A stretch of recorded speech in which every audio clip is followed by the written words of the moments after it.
Howdy, ladies and gentlemen. Welcome back. Here we go with your Music City Classic stream. We've got a doozy of a matchup here, and it's going to be Lisa Tyler taking on the one, the only Paula Murphy here in this one. Did we go ahead and make an adjustment? It looks like we did. I'm going to have to scramble in order to get our – oh, nope, they're just not in yet. Okay. Whew. Whew. That almost threw me for a loop there, but I forgot. We're playing 301, ladies and gentlemen. How about that for our women's pro shoot today? This is your semifinals. I was surprised by that one, but due to the length of time that the match play took, yeah, this is where our starting point is for the evening with these two lovely ladies. We'll try to get some board sounds in to get a little thud-thud action.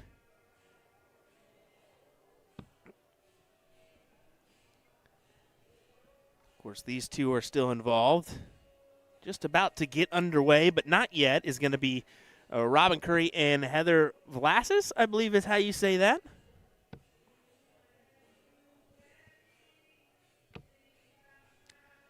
See, Paula does get in and adds a little scoring margin too. Oh, what was that? Oh, okay, somebody came in to, I think it was Heather, that came over to say good luck in the middle of the match. All right, that's one way to do it.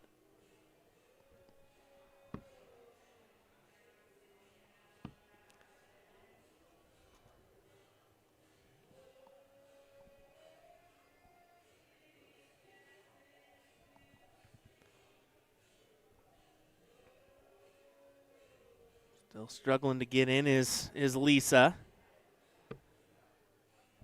Well, that's about as far as I can go over to the right-hand side.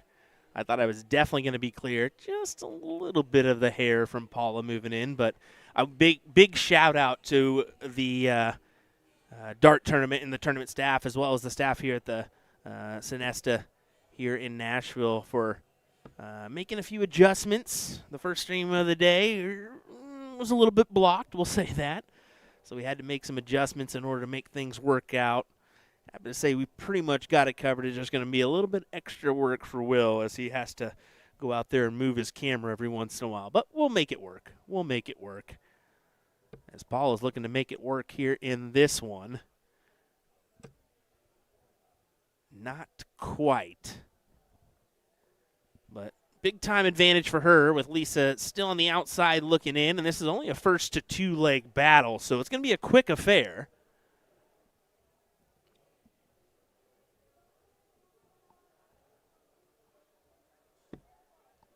As hello, happy Friday to you.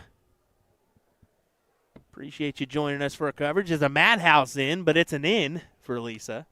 Jared Cook says, I'm 30 minutes from Nashville. Well, where you at? Come on down. Come enjoy the action. Come play some darts, as they say. Carlos saying, stand up if you love the darts. Yeah, indeed. I hope you're all standing at home. All right, reality check. I know you're not. I know you're not. Well, why would you deviate? I guess she loves the tops. I figured 215's incoming for 36, but a little switcheroozy, going for double top instead. Can't blame her. If that's your out, that's your out. Reagan, hello. Thanks for joining us, girl. Hope you're doing well. It's great to finally meet you in person. Well, I've been doing this for like 5 years now, and just now saying hello and shaking the hand. All right, double 10 it is as Paula shifts on over. I did not check this, so, oh, okay, we're good. Whew. As she pins it with her second dart to grab the leg.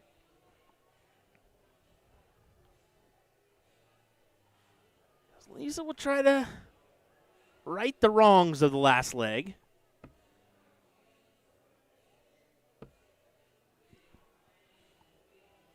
Let me check that other matchup. Yeah, just getting underway is Robin and Heather, so we'll jump on over there after this matchup. These gals got underway first, so figured we'd at least give you some action. How about this? I know this is a double 16 in. Yeah, that has to be in, right? Yeah. Whew.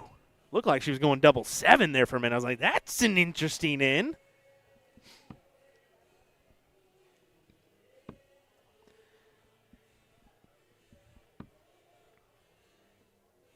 But we're both in first round in. Well, second round in for Lisa. My apologies. The men's pro shoot, or I can't say men's, I should say open pro shoot, because women are perfectly allowed to play. They just got to choose if they want to play the women's or the men's event, or the, I did it again, the women's or the open event. My apologies. Gosh dang it. The open event, I keep doing it. I apologize. The open event, $1,000 for first. $500 up for grabs for these ladies for first place here. Not bad. I assume half the competition maybe. I'm not sure on those numbers. I haven't looked. I will do so and kind of give you those when we can. But no matter what, we will have a new winner this year as Liz Tynan pulled off the victory over Trish Grezik last year. Liz already out of this event, and Trish did not show up this year. We're looking at a 1-8. Oh, that'll work. That's fine. A 1.56. How about that? How often do you see a 1.56? No doubles involved. Leaves the 90 checkout. So the first to get that finish opportunity is Lisa Tyler. Lisa of California. A good trek to get here to Nashville, Tennessee. No doubt about that. For Paula, of course, Orlando area of Florida. She's got a busy 6 weeks ahead as well. She's on the 6-weekend stretch just like me. She's going to swap out the back end. I'm Chicago and Shark Tank. After this potential 90 finish from Lisa Tyler. Oh, darn. She's going to swap out, I think WADA's her last one instead of Shark Tank. And I believe she's got a Florida State event in the middle of that. But how about this? 114. 14 barely gets in. Tops for the match. Oh, my goodness. I thought that was in. You could triple take that and still think it's in. Even Lisa, look, she thought it was in as well. And nope, not yet. You got another opportunity, Lisa. Don't mess around with it. Collect here if you want to keep yourself in this event. 17. Okay. Is that 18 remaining? Double 9.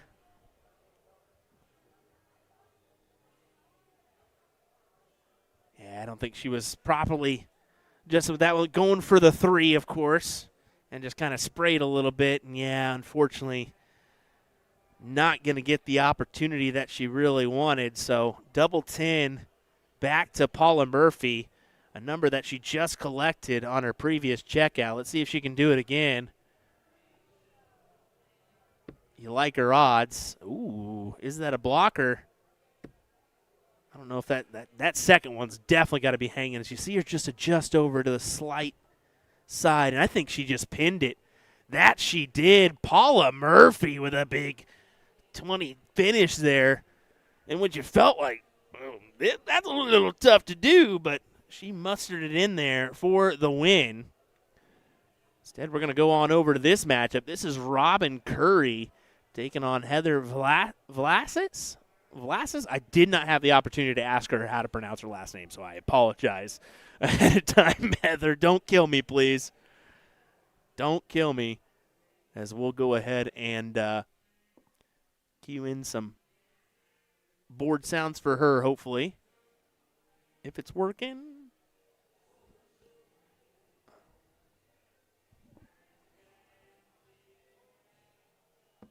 Yeah, not bad. All righty. You can see no score on the board quite yet for these ladies, so who's going to be the one to grab the first first check out.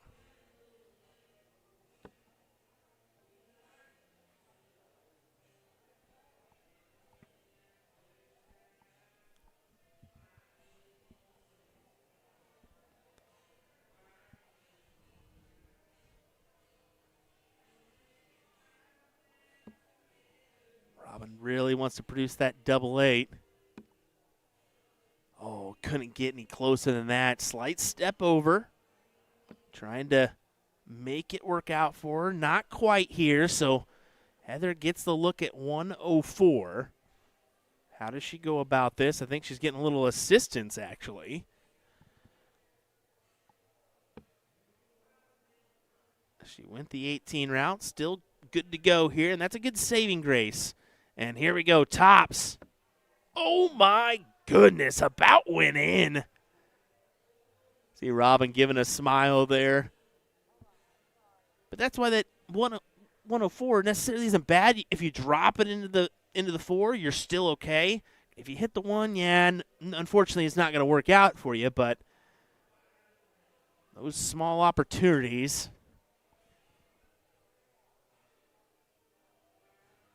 Got to think, okay, if I potentially miss, what does it leave me? What can I do with it? What's around the bed? I think those little checkout ways from Alex Spellman are really helpful if you can grasp that or intake that content he gives you about checkouts. It really can benefit you. Tops for Heather. Well off the target, but finds it with the second. Robin kind of looked in like, is that it? Yes, it is. She'll take the 1-0 advantage here in this one.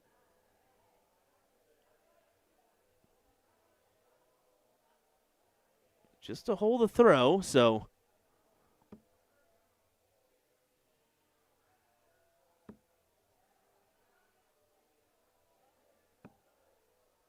how about double 15 in? Okay, that works.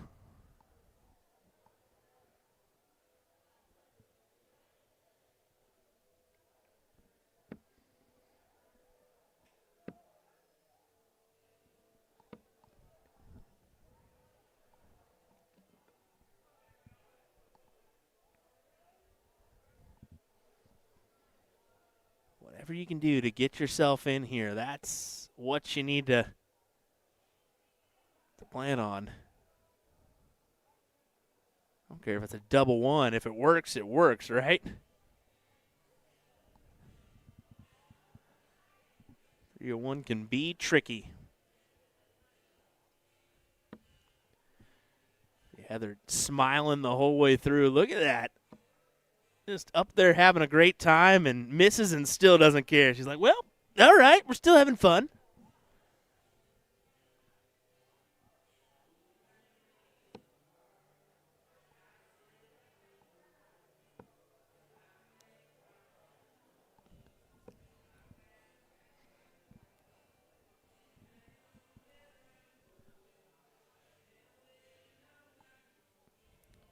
I'm trying to produce the attack while she can, while Heather's still not in.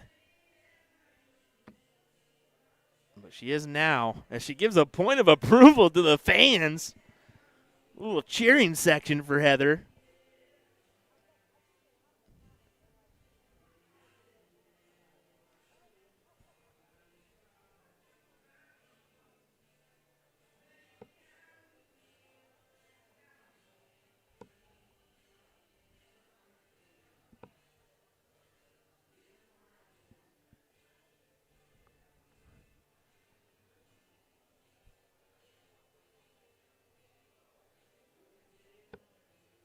Champagne finish for Curry.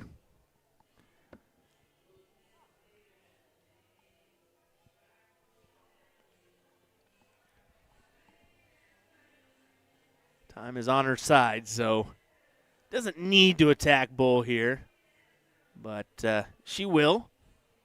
It is a single 19. 113 remaining. Yeah, there you go.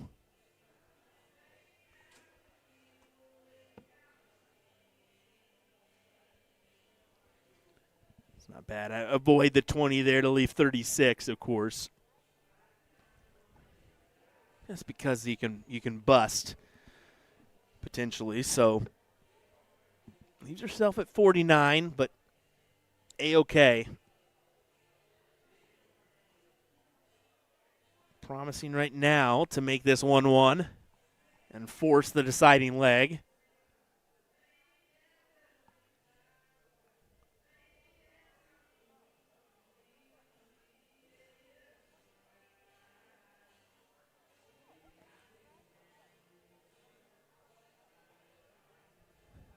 Something happened. I couldn't tell you what happened. I thought there was a score discrepancy or something there. Looks like have we figured it out? Oh, she was going 9 there for tops. Now she's got to scramble. So 35 remaining. 3 for double 16.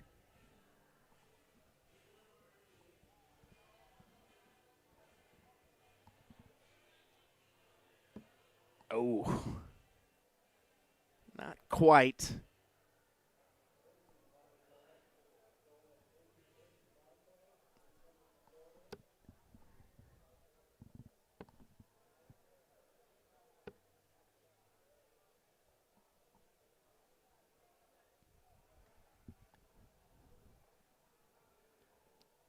Back to Robin. Once this done and dusted, yeah, 164 is a tough leave, but it is a leave. And there you go. Somehow or another.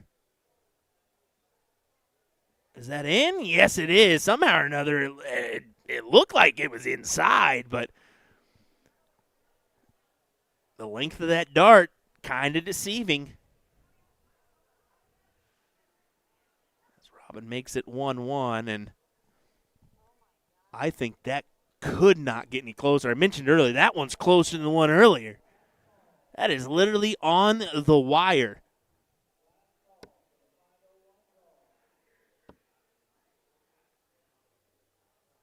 Unless it went in. Was it in? It was in. Oh, my. Deceived. The black point got me there. I figured it was out. But you can just see the indentation that it is in. Oh, my. Got away with one there. I think she thought it was outside as well, as she had to kind of creep in to make sure that she was good to go. Both competitors in first round. Now things get a little interesting.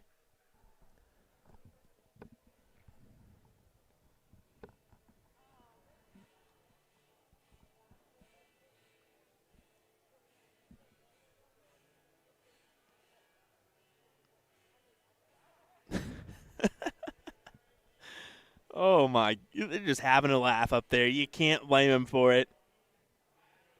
Having a good time.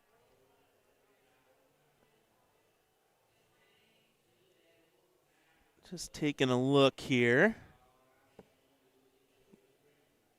Yeah, starting the 128 stages of the pro shoot on the open side.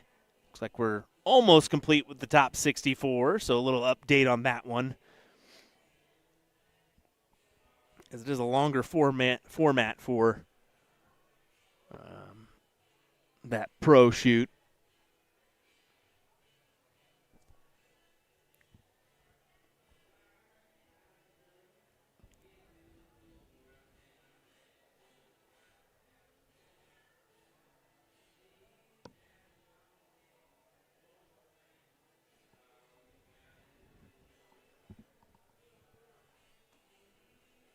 Oh, got rid of the 3. Got rid of another 3.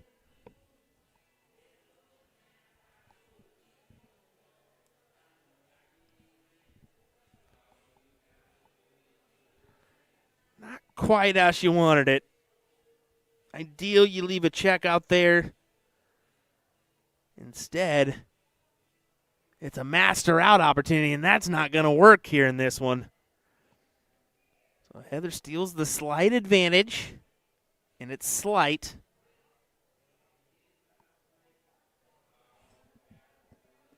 Robin can still counter a big ton. You feel like she possibly has the upper hand, but you need to find it.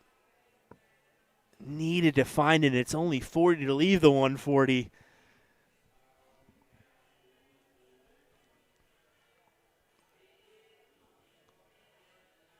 $117 for Heather. Yeah, not the best starting point. Unintentional, of course.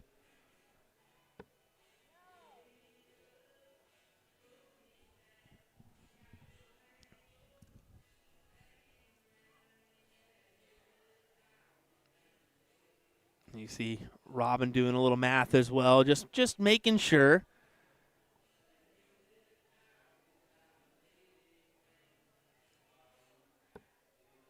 I don't know much about Heather, admittedly, so I can't say maybe if she's still learning the game as a newer player, maybe she's been around for. I couldn't tell you. So I was wanting that opportunity, but the other board started so quick I didn't get the opportunity to talk with her. So my apologies on that. Looking 19s here on this one. 57, double 8. And she gets it. Oh, my goodness. Heather gets the job done. Wow. Big time hit from Heather. She's going to make a final here in this one. Oh, my goodness. How about that, folks? Let's hear it for her. Alrighty, here's what's going to happen. We're going to go ahead and make an adjustment up there on the. We got to kind of move some things around. So what we're going to go ahead and do is throw some ads up.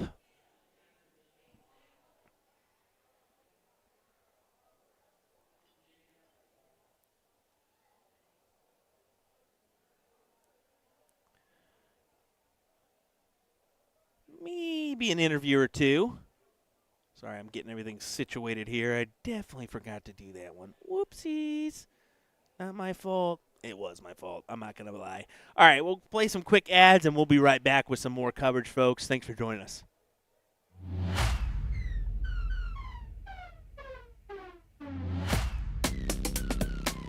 Darts weights generally vary from 20 to 30 grams. From sort of 20 to 23 grams is the more professional advanced route, and that is generally because it's a smaller dart, there's less surface area, so it gives you that option to be a lot more accurate. But going on from there, if you're starting out or at an intermediate level, we recommend a dart of kind of 24 grams and above because it's just got that bit more direction to the board. We're going to talk about grips on darts now, and there are lots of different options for players out there. Particularly when you're starting out, I think it's key an aggressive grip just to help you get settled with your style as you're beginning in the sport. We're going to look at the different styles of grip. I've used this dart as an example here. I think this is a very common dart for a lot of players. It was one that sort of suited my style, not too aggressive and at quite a slim barrel. But it is personal preference. You've got to feel really comfortable where you hold it. If you're just starting out and you maybe feel like you need a bit more grip, there are these aggressive style darts out there. There's plenty of grip in the middle, but like I said, it's where you place your hands on the barrel and you've got to feel comfortable. What is the purpose of the Vertex stand? This product is made by Winmore, and they have solved 3 different problems. Number 1, when you don't want to permanently mount a dartboard. Number 2, when you can't drill into your walls. And number 3, when you want to travel with a dartboard. Not everyone wants a dartboard permanently mounted into a wall. Perhaps you just want to bust out the dartboard occasionally to entertain friends or family. The Vertex stand is perfect because you don't drill into the wall, you simply lean it against a flat surface. This is easily the most convenient product I've ever seen that you can set up or tear down super fast for portability. In minutes, you can have everything packed and ready to go with you for your next darts tournament or a friend's house or even camping. You can lean this bad boy up against a tree. On top of all of that, I love the idea of being able to easily travel with a dartboard. This thing is awesome. I was given it just to review, but believe me when I say it is not going back to A to Z Darts. They can try to pry it out of my hands.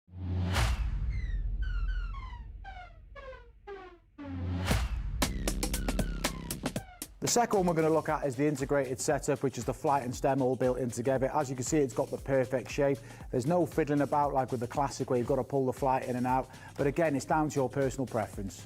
Looking at dart cases now, and we've got one here. This is very important when you're going out to a dart storm, to have your spares in there, your flights, your stems, spare barrels, points even. It depends on your preference as a dart player. Myself, I tended to use a smaller wallet. I didn't like to have too many options and stray away from what the basics were. I'd have things like the odd set of stems, set of flights. But like I said, these all come in different sizes. It's down to your personal preference, but it's good to be equipped when you are playing darts. Let me tell you about A to Z Darts. We're a specialty dart store with over 10,000 different products. We create in-depth videos and blogs to help improve your game and showcase our products. We give helpful advice on how to practice darts, the fundamentals of form and mechanics, and how to make better decisions when purchasing your darting equipment. Whether you're brand new or a seasoned player, we try to provide fun and informative content. I'm Jen, the creative director for A to Z Darts. I've been playing for over 10 years and I've traveled the world competing in and promoting the sport. This is Will. He runs our live streaming company, USA Darts, and travels the globe as well to broadcast major darting events and interview PDC players alike. You'll find over 2,000 different sets of darts on our website. Guessing right now you're pretty interested in our resources? Learn about form, throwing mechanics, practice routines, scoring and grouping, checkout methods, cricket strategy, and much more. Visit a-zdarts.com to take advantage of our blog or follow us on social media at AZDarts today.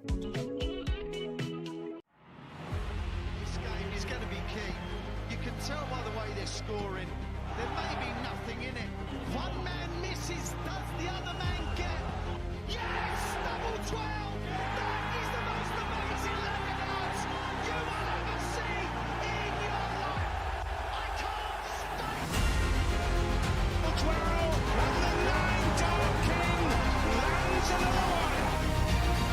Double by Team Michael. Double 12 by Gerwin! Michael by Luke Humphries, the ascension is complete. Incredible stuff. The world #1 is world champion.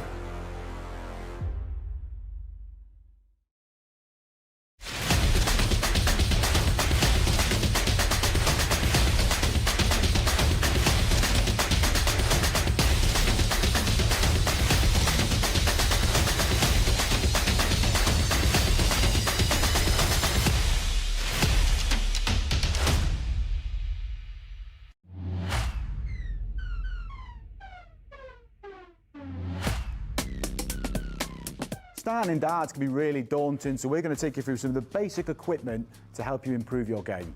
There are 3 main parts to the dart. We've got the flight, the shaft, and the barrel. There are thousands of different selections on offer, and we're going to take you through a select few. We're going to start off with the torpedo dart, one we associate with Luke Humphries.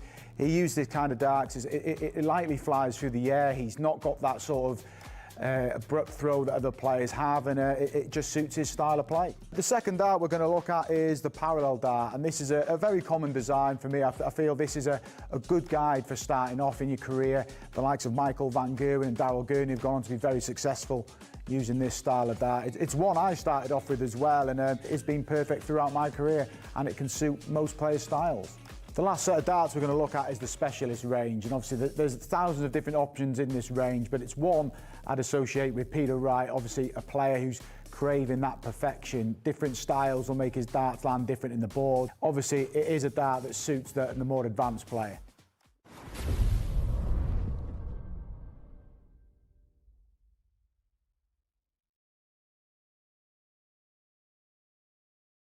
Discover your full potential when you shop our July Dart of the Month, the Cosmo David Cameron V2 darts, available in steel tip and soft tip with an unbeatable 15% off discount you can't miss. David Cameron is best known as the first ever 2022 World Seniors Darts Masters champion against the legendary Phil Taylor.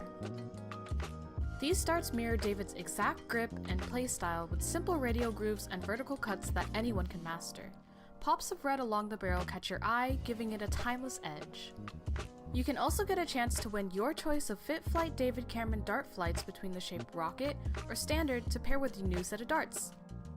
How do you enter this month's raffle? Just purchase our July Dart of the Month special and you'll automatically get entered. The giveaway ends August 1st. Get your set today so David Cameron can look like this when you do. Tap the banner on our homepage at a2zdarts.com to shop the Dart of the Month. And don't worry, we ship internationally. Best of luck to everyone!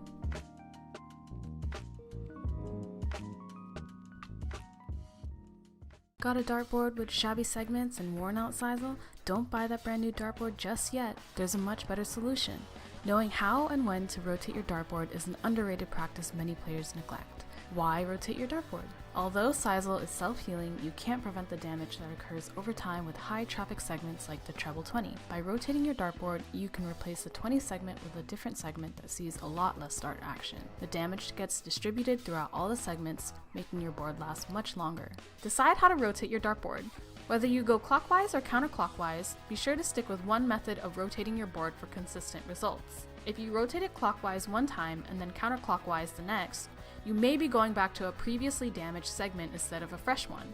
Return your board accessories back to your board once you've rotated it, starting with the number ring, and you're done. Dartboards are a big investment, so it's important to take good care of them. Regularly rotating your dartboard will help ensure you are throwing at a fresher 20 segment and will help make your dartboard last longer. Hope you found this video helpful, and we'll see you next time. Can Gezi Price and the amazing Luke Humphries win this crisp $100 bill with these baby darts? Rules are, if he can hit a single red bull, I'll give him $100 for every red. You ready? Ready. I'm ready to go. Let's go. Gezi, you ready? Yes, go. Let's go.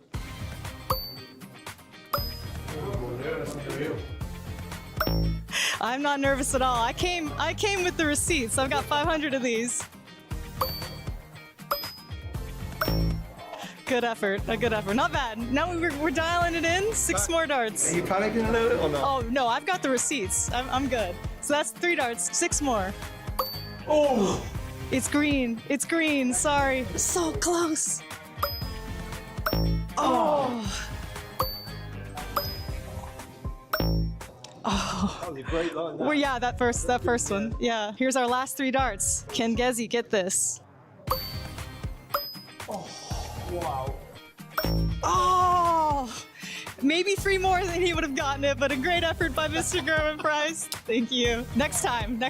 Last 3 darts. Can he do it? I want him to win, at least one.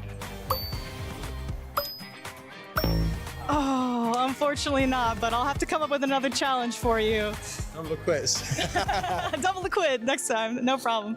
All right, Luke's mad at me for fooling him with the baby darts, so we're gonna go with some American woody darts made in Allentown, Pennsylvania. I don't think you guys have these, do you? No, I've never ever thrown with one of these before. They're kind of slippery, so. We're gonna go for 9 darts as well, 200 points or more, and the 100's yours, and then we'll try for the red bull. It is. Yeah, I think when in the olden days they used to play with them, but I've never thrown one. The olden days, yeah. Well, they're pretty slick. It's just wood here, and they're kind of light. So let's change up the rules a little bit. We're gonna do a 9 dart challenge, but if Luke can hit 200 points or more, I'll give him a fresh $100 bill. How about that? Lovely. 85. Yeah, I need to be straight now, isn't it? Not bad, not bad. Oh, 131. Oh, 43. Yes, good. 100. No. Oh, he's not able to do it. That trouble would have took us over the line, but. 1 point, Mr. Gerwin Price is winning. 20s as well. As promised, $100, sir. Come on. If you can hit a red bull with 9 darts, I'll give you the 100. Would you give me a $100 bill? Yeah. I want him to win. Let's go. Hey, first dart, like it was nothing. As promised, a crisp $100 bill, sir. Get in there. I'm happy now. I'm off home still. Good job. Thanks for playing. Good job. Well, what do you say, ladies and gentlemen? Let's get underway with our final here in the women's 301 event here at the Music City Classic. Should be a good one. Heather Vlasis taking on Miss Paula Murphy here in this one. From my understanding, at least what I heard from Paula is that Heather is definitely a newer player. Hasn't been involved in the game for very long, so I think this is her first big tournament is what I'm hearing. So no wonder the little excitement there in that previous matchup taken on Robin. You can probably assume why with her first big event. She's making a final in that. That's pretty cool. Especially against, besting Robin Curry, quite the figure in ladies darts here in North America, and then you get Paula Murphy in the final.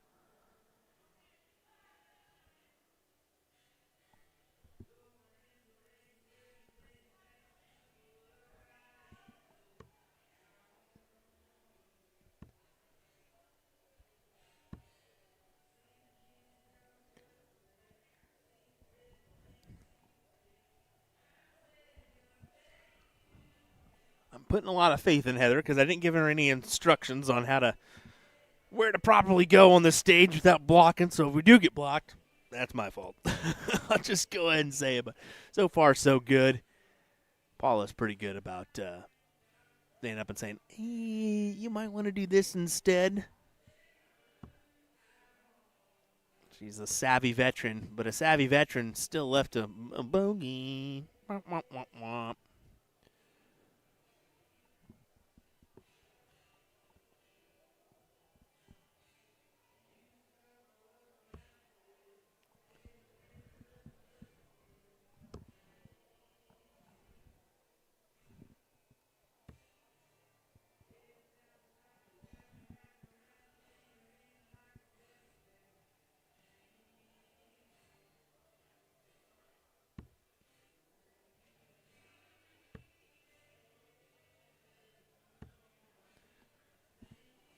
Paula at 108. Let's see how she goes about this. Probably the classic 19 route for her.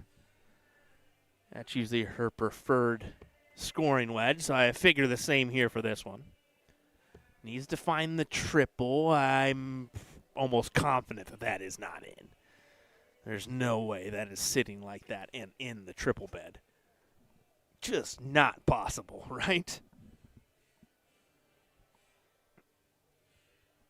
It is 70 remaining. So, yeah, I figured trip 18 or trip 10 is going to be her answer there to that setup. Back over to Heather. Outside looking in, so just trying to put as much as she can on the board here.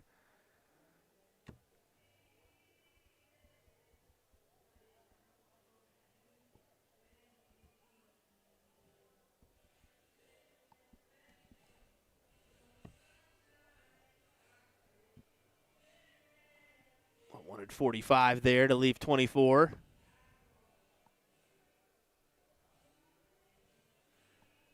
Instead,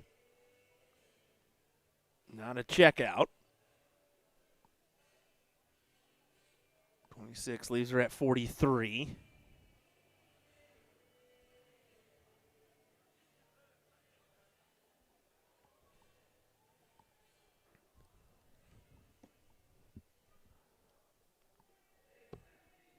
So another 11, yeah, leaves her at the double 16 mark. This would be quite the checkout from Heather if she can muster it, though. Slim chance, but it's a chance, right? Not anymore.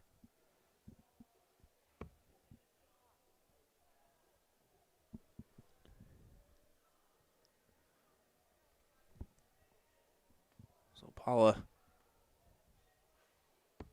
searching for that double 16. Doesn't get any closer. Can she pop it off that barrel and possibly in? She thought about stepping over there, but it doesn't look like she really moved. That may have cost her as she goes inside, leaving the double 8. Now, as you can see, we did take the jump up here in this format. It'll be a first to 3-leg format. That is 38. As Heather's actually going in to put the score in Dart Connect. That's what she's doing up there. So no chalker up there is what it seems to be. Kind of disappointed. I figured somebody would step up and at least help out. But, oh, my goodness. Was that right? It was. She was going double 15. I thought she was going double 10 there. I was like, I don't think that math is right. She's going double 15.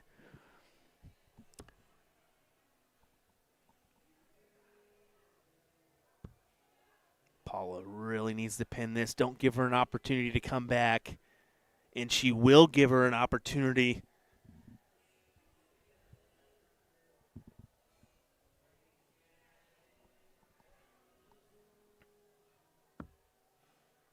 And this time she pins the double 15 first. Oh, that is unfortunate. Right when you don't want it, you pin it.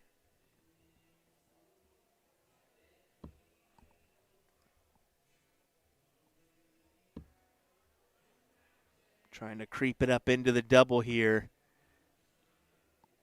And I don't think she did. Yeah, that's underneath as well.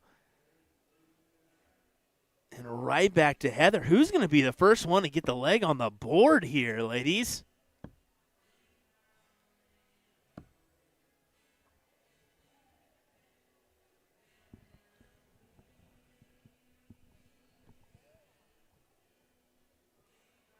You see Paula having a quick little giggle.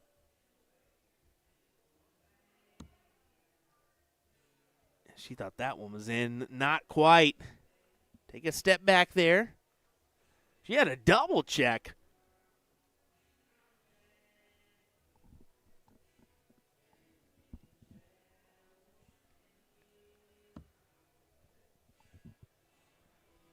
Leaves the madhouse. Oh, no. Is Heather going to go right after you? You've got to attack it here. And she pins the neighbor. Ouch.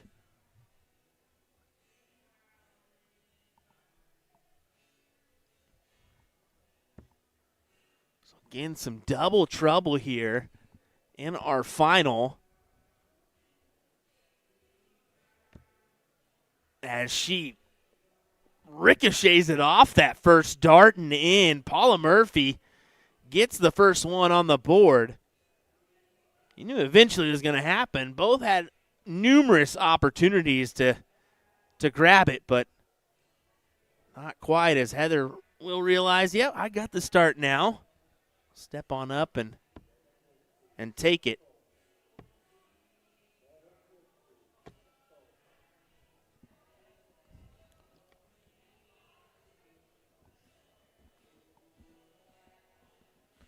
Charles saying, I think everyone and their brother is rooting for HV. We got to come on, Heather. I think there's a lot of support. She's got a good support system behind her. They were kind of helping her out with that semifinal versus Robin. So, yeah, definitely some support her way. And I think I'm going to assume she's a more local player. That's an assumption. I do not know. If you know in the chat, please help me out with that one. Again, I still haven't had the opportunity to talk with Heather. To find out some more information that usually helps me do my job, right? But I can gather from Paula that she is a newer player, so I was correct in that assumption.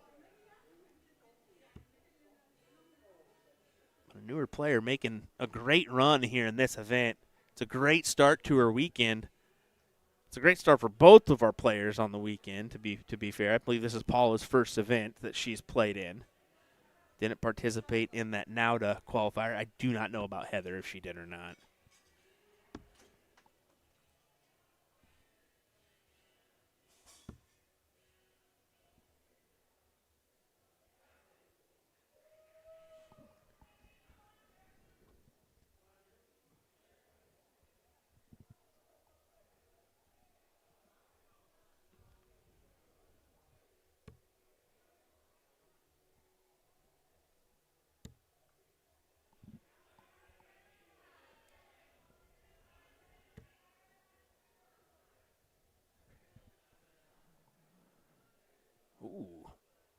just 22, but 22 does leave a finish at 160.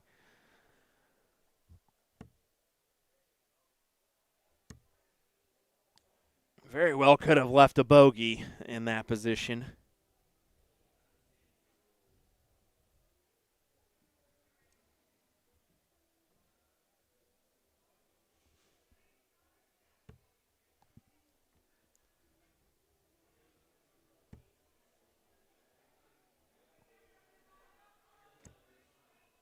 Ooh. Yeah, just a six. Ooh, it is a ton. I was thinking just 60 there. But a ton is way more beneficial to potentially go 2-0 up in this final. Now, you knew the 164 opportunity was probably unlikely to happen. Give it less than the teens to go. So back to Paula. Looking for 2-0.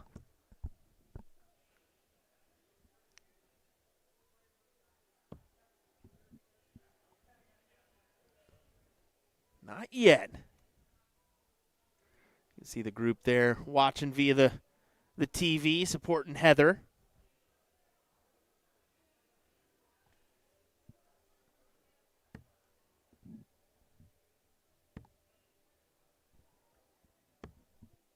They kind of have the advantage where they're at least able to kind of watch on for this one. Normally, our setups are hit or miss if they have a TV monitor or anything to kind of watch on without just kind of overly watching the dartboard and the Dart Connect. Try to hope you can see the Dart Connect.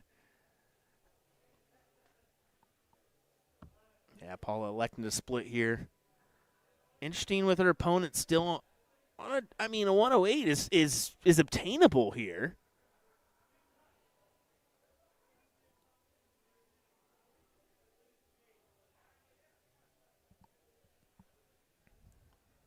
We see the handy checkout from her in the semis.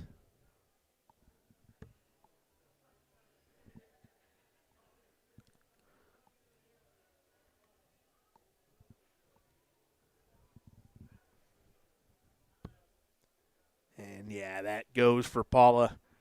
A 2-0 advantage here. And that was a break of throw for her, so she'll get the start in this leg to try to win this final.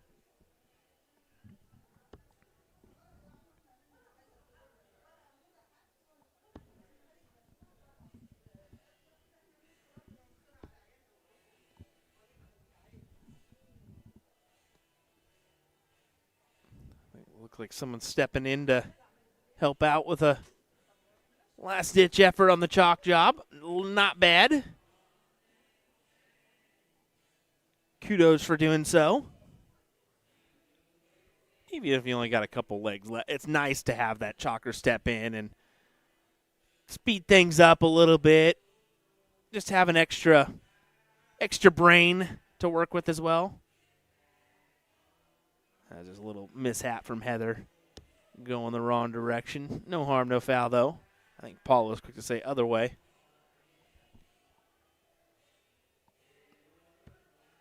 Yeah, all top 32 matches look to be underway. The pro shoot, Jason Brandon, the first one through that top 32, as he grabs a 4-1 advantage over Brandon Faust.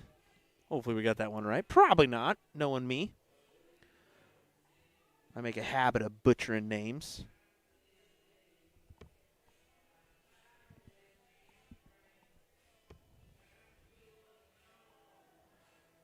Just a standout number for you. Alex Spellman threw a 97 average in a 4-1 win over Colm Nelson in the top 64. That's got to be up there for a high one. Kevin Luke, 87.13 as he redeems himself over Larry Butler 4-0. That's an interesting one. You play in the CDC match play final, and then you turn around and play him first round of the next event. That kind of stinks. But you get your chance at redemption, which he did grab, so keep it even on the weekend, right? That is a great round at the board for Paula Murphy. Leaves herself at 80, a solid ton. You can see Heather giving her respects to that one.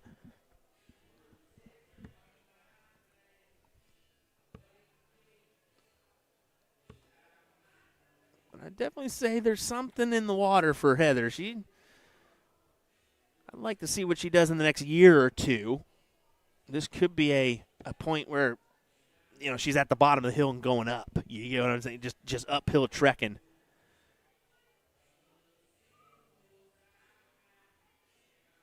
How about this from Paula? Looking for double 8. Almost does it. Not quite, though, as she goes inside, leaving the double 4. And that's a number she's hit. Well, she hit in the previous leg, so she'll feel a little confident, and especially with Heather leaving the bogey. You got 3 clear darts at this one for the title. Let's see if she can do it. Paula Murphy, double 4 for the win. And another title. She grabs it. Paula Murphy, hesitant on whether she won or not. Yes, you did. Congrats to her. Congrats to Heather.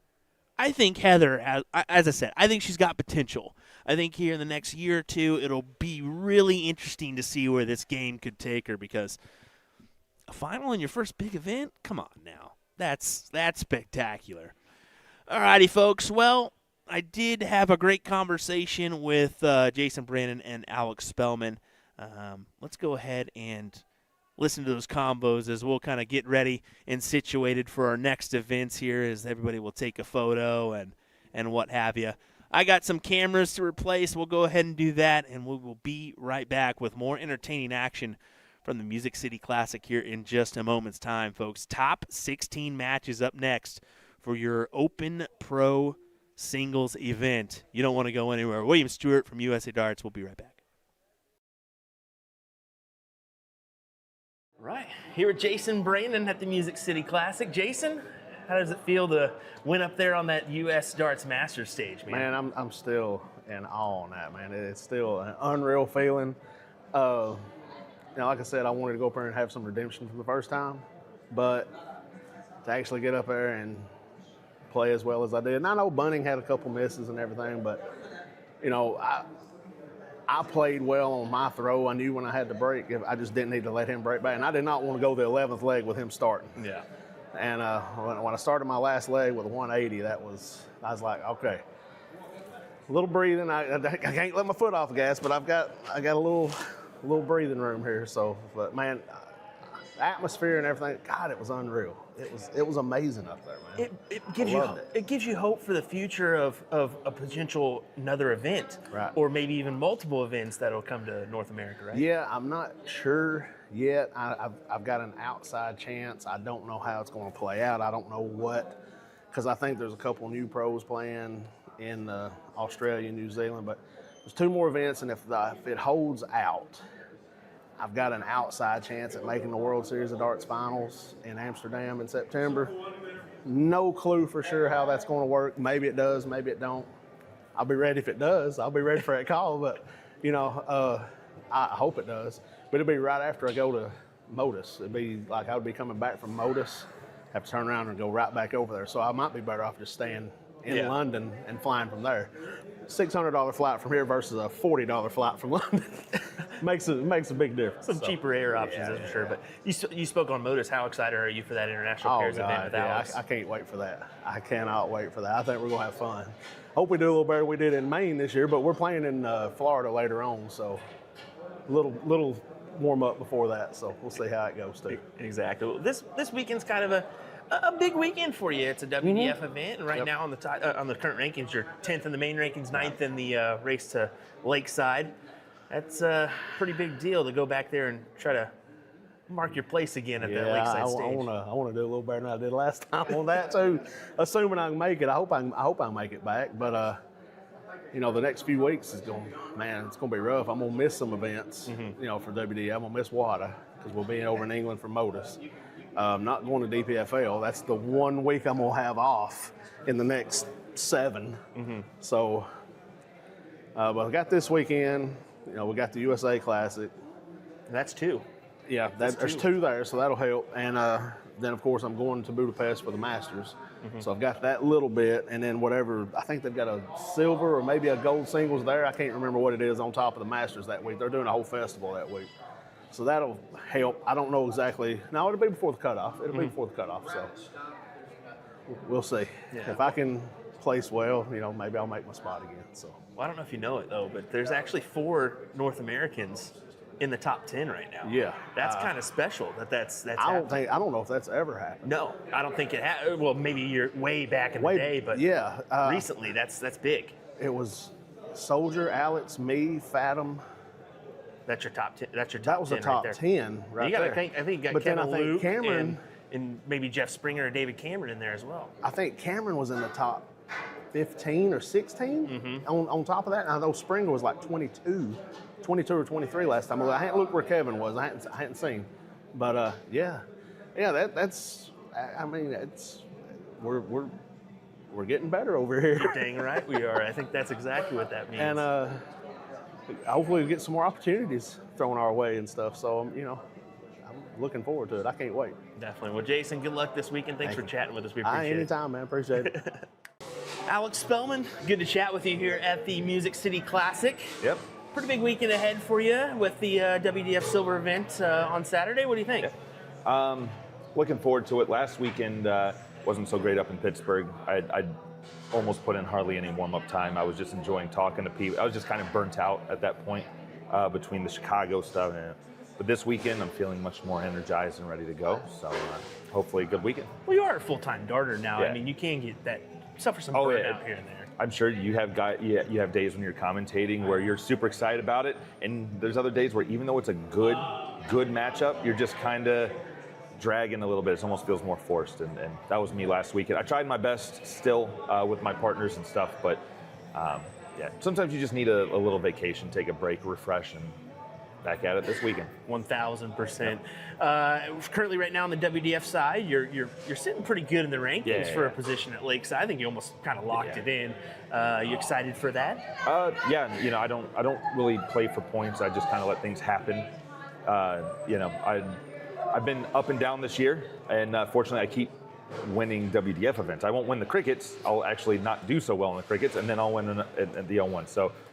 That's just kind of how the way it's played, which takes pressure off the rest of the season. Well, moving forward, tomorrow you've got a pretty big, or not tomorrow, but next week you've got a pretty big event on the ESPN side. You're a two-time champion there. Last year, the whole year was a struggle. Now I feel like my throw is actually, I don't want to say fixed because it's fixed. It's just not consistent.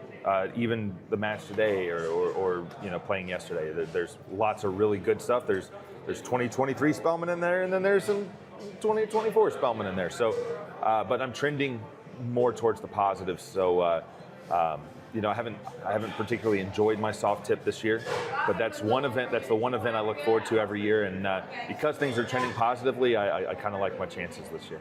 Well, good stuff. Alex, thanks for chatting with us here at the Music City Classic. Good luck this weekend. Thank you.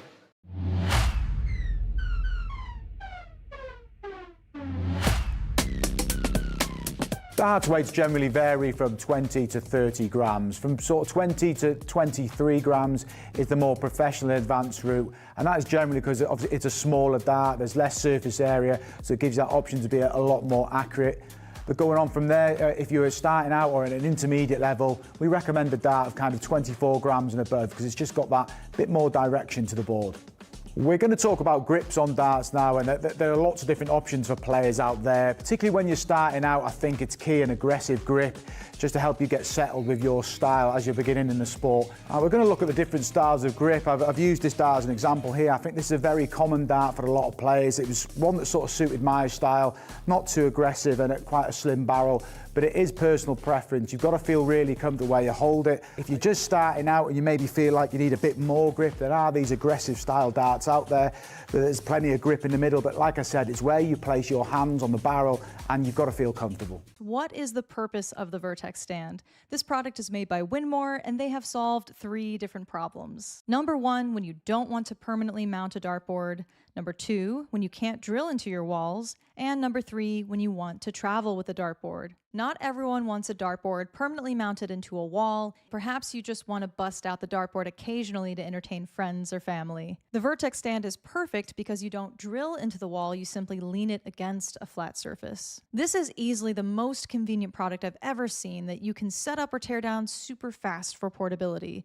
In minutes, you can have everything packed and ready to go with you for your next darts tournament or a friend's house or even camping. You can lean this bad boy up against a tree. On top of all of that, I love the idea of being able to easily travel with a dartboard. This thing is awesome. I was given it just to review, but believe me when I say it is not going back to A to Z Darts. They can try to pry it out of my hands.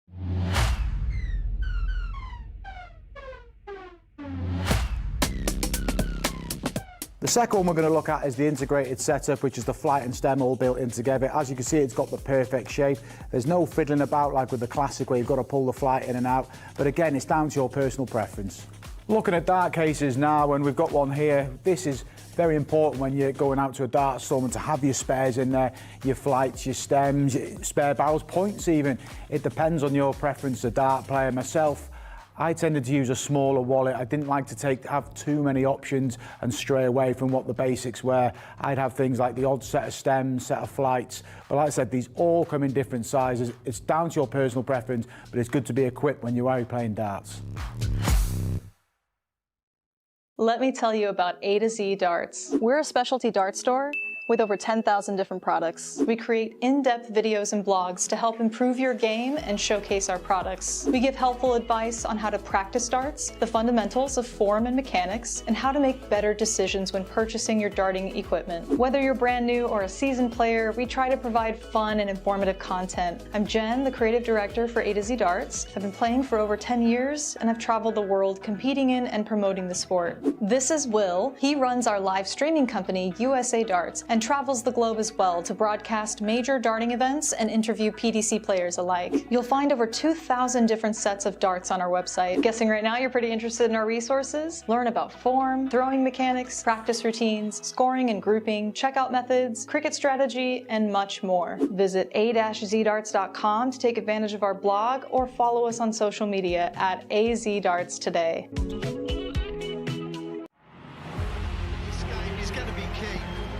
Tell by the way they're scoring, there may be nothing in it.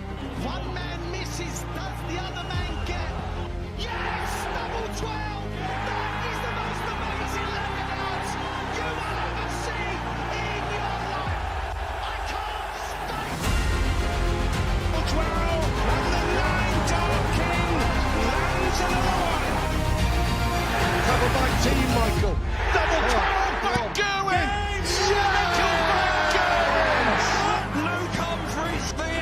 Is complete, incredible stuff.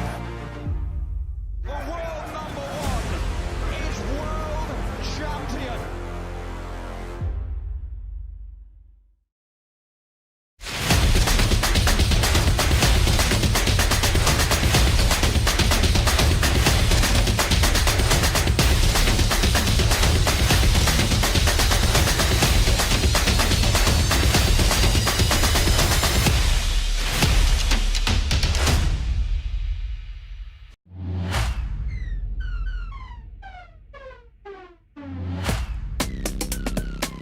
Starting in darts can be really daunting, so we're going to take you through some of the basic equipment to help you improve your game.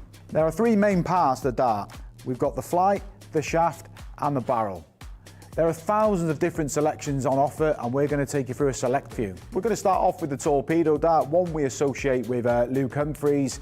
He used this kind of dart because it lightly flies through the air. He's not got that sort of abrupt throw that other players have, and it just suits his style of play. The second dart we're going to look at is the parallel dart, and this is a very common design for me. I feel this is a good guide for starting off in your career. The likes of Michael Van Gerwen and Darrell Gurney have gone on to be very successful using this style of dart. It's one I started off with as well, and it's been perfect throughout my career, and it can suit most players' styles. The last set of darts we're going to look at is the specialist range, and obviously there's thousands of different options in this range, but it's one I'd associate with Peter Wright, obviously a player who's craving that perfection. Different styles will make his darts land different in the board. Obviously it is a dart that suits the more advanced player.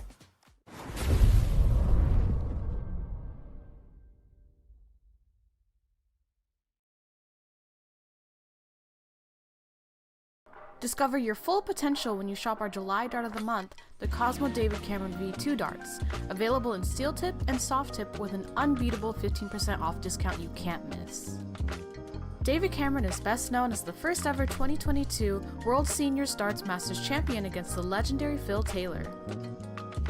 These darts mirror David's exact grip and play style with simple radial grooves and vertical cuts that anyone can master. Pops of red along the barrel catch your eye, giving it a timeless edge. You can also get a chance to win your choice of Fit Flight David Cameron dart flights between the shape Rocket or Standard to pair with your new set of darts. How do you enter this month's raffle? Just purchase our July Dart of the Month special and you'll automatically get entered. The giveaway ends August 1st. Get your set today so David Cameron can look like this when you do. Tap the banner on our homepage at a2zdarts.com to shop the Dart of the Month. And don't worry, we ship internationally. Best of luck to everyone!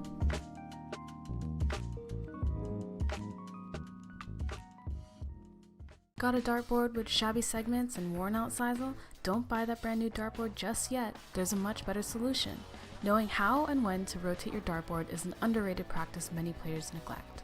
Why rotate your dartboard? Although sisal is self-healing, you can't prevent the damage that occurs over time with high traffic segments like the treble 20. By rotating your dartboard, you can replace the 20 segment with a different segment that sees a lot less dart action. The damage gets distributed throughout all the segments, making your board last much longer.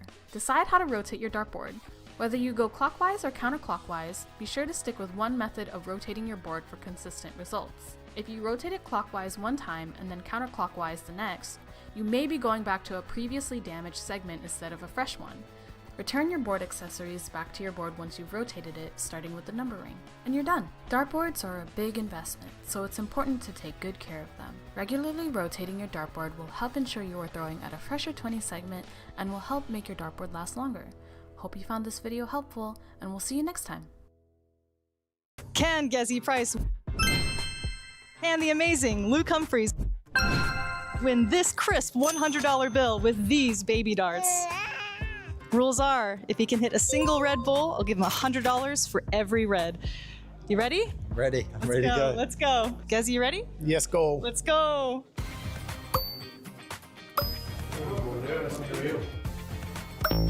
I'm not nervous at all. I came with the receipts. I've got 500 of these. Good effort, a good effort. Not bad. Now we're dialing it in. 6 more darts. Are you panicking a little bit or not? Oh no, I've got the receipts. I'm good. So that's 3 darts, 6 more. Oh! It's green. It's green. Sorry. So close. Oh. Oh. That was a great line. Well, yeah, that first one. Yeah. Here's our last 3 darts. Can Gezi get this? Oh, wow. Oh! Maybe 3 more than he would have gotten it, but a great effort by Mr. German Price. Thank you. Next time. Last 3 darts. Can he do it? I want him to win, at least one. Oh, unfortunately not, but I'll have to come up with another challenge for you. Double the quiz. Double the quid next time, no problem. All right, Luke's mad at me for fooling him with the baby darts, so we're gonna go with some American woody darts made in Allentown, Pennsylvania. I don't think you guys have these, do you? No, I've never ever thrown with one of these before. They're kind of slippery, so. We're gonna go for 9 darts as well, 200 points or more, and the 100's yours, and then we'll try for the Red Bull. It is. Yeah, I think when in the olden days I used to play with them, but I've never thrown one. The olden days, yeah. Well, they're pretty slick. It's just wood here, and they're kind of light. So let's change up the rules a little bit. We're gonna do a 9 dart challenge, but if Luke can hit 200 points or more, I'll give him a fresh $100 bill. How about that? Lovely. 85. Yeah, I'm straight now, isn't it? Not bad, not bad. Oh, 31. Oh, 43. Yes, good. 100. No. Oh, he's not able to do it. That trouble would have took us over the line, but. 1 point, Mr. Gruen prizes money. 20s as well. As promised, $100, sir. Come on. If you can hit a Red Bull with 9 darts, I'll give you the 100. Would you give me a $100 bill? Yeah. I want him to win. Let's go. Yay! First dart, like it was nothing. As promised, a crisp $100 bill, sir. Get in there. I'm happy now. I'm home, still there. Good job. Thanks for playing. Good job.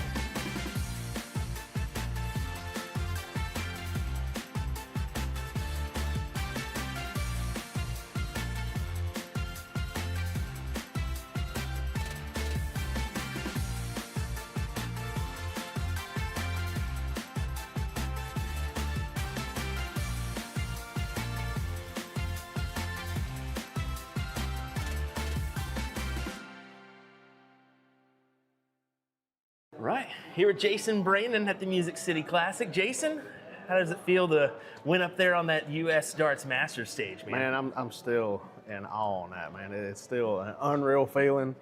You know, like I said, I wanted to go up there and have some redemption for the first time, but to actually get up there and play as well as I did. And I know Bunning had a couple misses and everything, but, you know, I played well on my throw. I knew when I had to break, I just didn't need to let him break back. And I did not want to go the 11th leg with him starting. Yeah.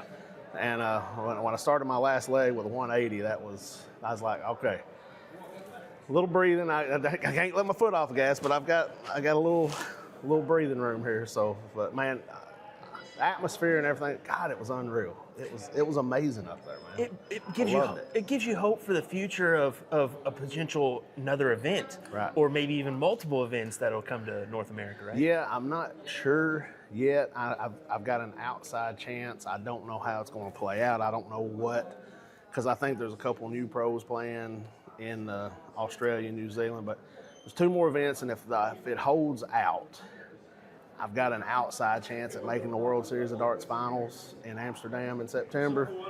No clue for sure how that's going to work. Maybe it does, maybe it don't. I'll be ready if it does. I'll be ready for that call, but, you know, I hope it does. But it'll be right after I go to Modus. It'd be like I would be coming back from Modus, have to turn around and go right back over there. So I might be better off just staying in London and flying from there. $600 flight from here versus a $40 flight from London makes a big difference. Some cheaper air options, that's for sure. But you spoke on Modus. How excited are you for that international pairs event with Alex? I can't wait for that. I cannot wait for that. I think we're gonna have fun. Hope we do a little better than we did in Maine this year, but we're playing in Florida later on, so little warm up before that. So we'll see how it goes too. Exactly. Well, this weekend's kind of a big weekend for you. It's a WDF event, and right now on the current rankings, you're 10th in the main rankings, 9th in the race to Lakeside. That's a pretty big deal to go back there and try to mark your place again at that Lakeside stage. I want to do a little better than I did last time on that too. Assuming I can make it, I hope I make it back. But you know, the next few weeks it's gonna be rough. I'm gonna miss some events. You know, for WD, I'm gonna miss WADA because we'll be over in England for Modus. Not going to DPFL. That's the 1 week I'm gonna have off in the next 7. So, but I got this weekend. You know, we got the USA Classic. That's 2. Yeah, there's 2 there, so that'll help. And then, of course, I'm going to Budapest for the Masters. So I've got that little bit, and then whatever, I think they've got a silver or maybe a gold singles there. I can't remember what it is on top of the Masters that week. They're doing a whole festival that week. So that'll help. I don't know exactly. No, it'll be before the cutoff. It'll be before the cutoff, so we'll see. Yeah. If I can place well, you know, maybe I'll make my spot again. So. Well, I don't know if you know it, though, but there's actually 4 North Americans in the top 10 right now. Yeah. That's kind of special that's I happening. don't know if that's ever happened. No, I don't think it has. Well, maybe you're way back in the day, but recently that's big. It was Soldier, Alex, me, Fathom. That's your top 10. That's your top 10 That was the top right there. 10 right You got there. to think. I think you got But then Kevin I think Luke Cameron, and maybe Jeff Springer or David Cameron in there as well. I think Cameron was in the top 15 or 16 on top of that. And I know Springer was like 22 or 23 last time. I hadn't looked where Kevin was. I hadn't seen. But yeah, Yeah, that's. I mean, we're getting better over here. Dang right we are. I think that's exactly what that means. And hopefully we get some more opportunities thrown our way and stuff. So, I'm looking forward to it. I can't wait. Definitely. Well, Jason, good luck this weekend. Thanks for chatting with us. We appreciate it. Anytime, man. Appreciate it. All righty, everybody. I apologize for the wait, but we were waiting on a couple matches to finish up because they're playing all the matches consecutive, it looks like. But, hey, we're going to get underway here. This is Jason Brandon going to take on Kevin Luke here in this one. Should be pretty interesting as we've got a couple matches actually up on the feed. It's going to be, Kevin going way on over. That didn't help us. Hopefully they don't do that too much in this matchup because there's nowhere else I can go on the other side. 3 boards is definitely a difficult task with 4 cameras, let me tell you that, folks. But nonetheless, we're ready to get underway here with this one as Jason Brandon takes on Kevin Luke. In the top 16. First to 4-leg battle here. To see who will make their way into the quarterfinals, the top 8.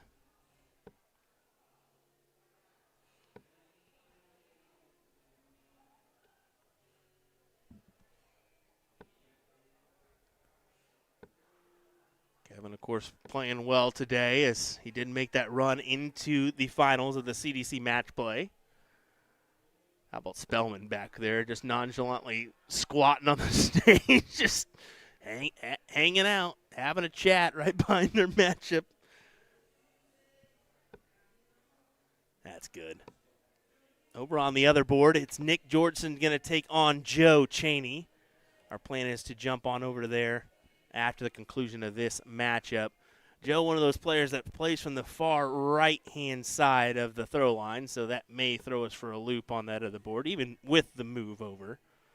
We'll see. Either way, we're in for a fun weekend of camera angles. Music City, especially being the one-man band. Tomorrow we will have Ryan Mooneyham join us in the afternoon, evening for our sessions there, and then on Sunday as well. But we've had a commitment tonight, so good 105 there to leave the little fish 130. We'll get the look here. Well, I can't say will get the look. Should get a look. We'll find out. As hammers in a 1-3. What a 137 from Jason Brandon, and that is an unfortunate marker for Kevin. You can see him kind of work his way around. We're going to be blind here, heavy for this one. And move back over. Yeah, no telling what he just scored there. I'm sorry, everybody. Does it even matter? It does not. Jason Brandon collects there to grab the leg. Sure got a little interesting there, didn't it? I mean, what a 137 to set up tops for JB.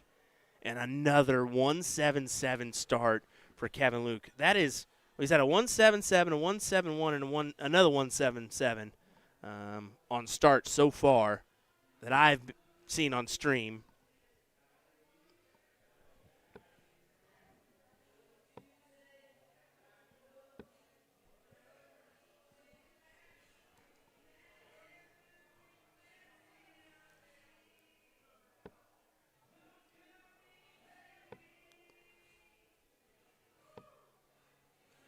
Jason quite liked the position of that dart.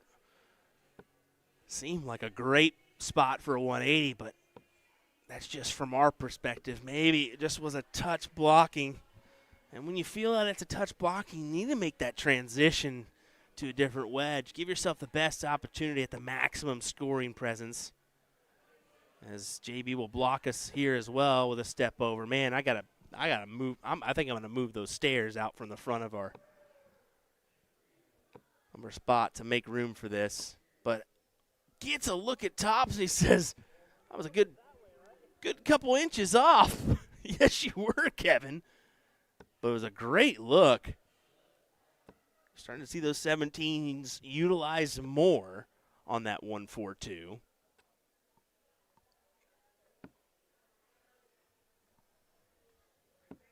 I am absolutely hating the step overs from these guys. Yeah, we're going to have to figure this out.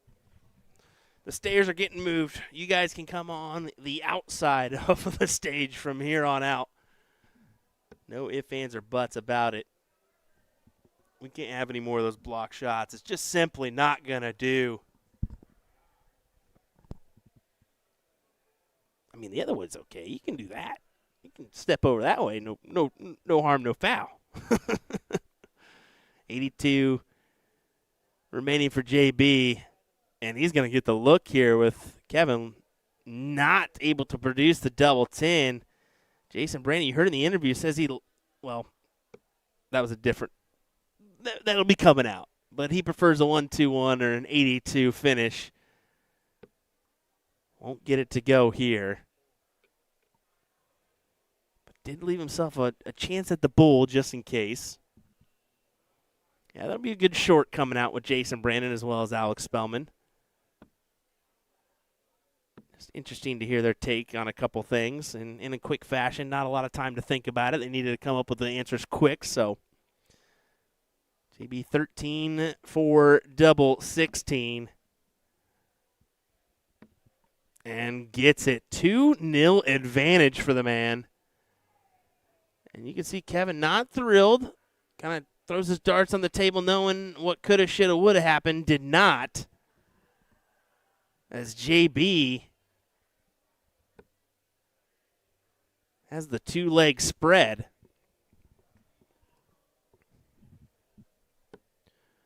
Again, folks, thanks for your patience tonight as we give you the action from the 36th Annual Music City Classic. I cannot say this enough. If you have not been to Nashville for this event, do so. You need to come. The hotel is great. The tournament staff is great. The tournament is phenomenal. But not only that, you've got the benefit of being in Nashville. I mean, downtown's not too far away. You can take a gander on down to the new Vegas, as I call it, because Nashville has pretty much become the new Las Vegas in a way.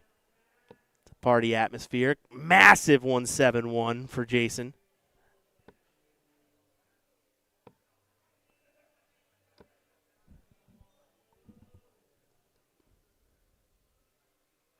Oh, and double benefit, you got an American Idol participant cranking out some tunes in the foyer out there.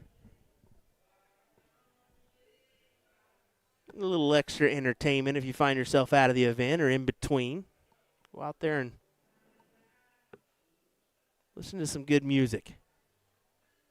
Kevin not really thrilled with that because he didn't produce a checkout opportunity, and he really needed to in that situation. Did he? I think that's a 95. Yeah, it is. I was thinking maybe he got away with one there if it wasn't a 95, but you still give the odds to Jason here, especially now with only 39 hit by Kevin. So, yeah, this should go for JB. 42. Yes, sir. Yes, sir. I said it should go. It will go. A 3-0 swing for JB.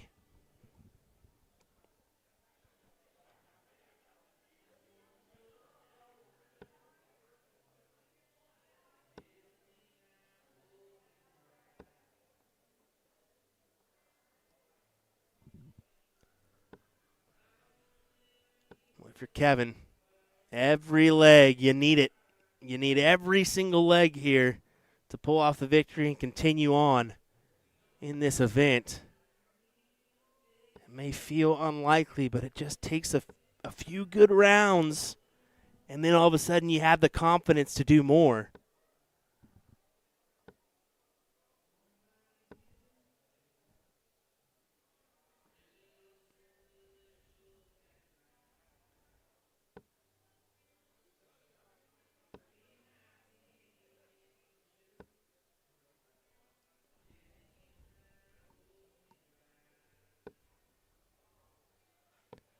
That's a crummy first start if I've ever seen one. It just doesn't give you a lot of opportunities. I mean, you could potentially go Fats in that circumstance and add the bull in there at some point to produce a checkout. But as you can see, 193 left for Kevin. And great use of the bull for Jason Brandon.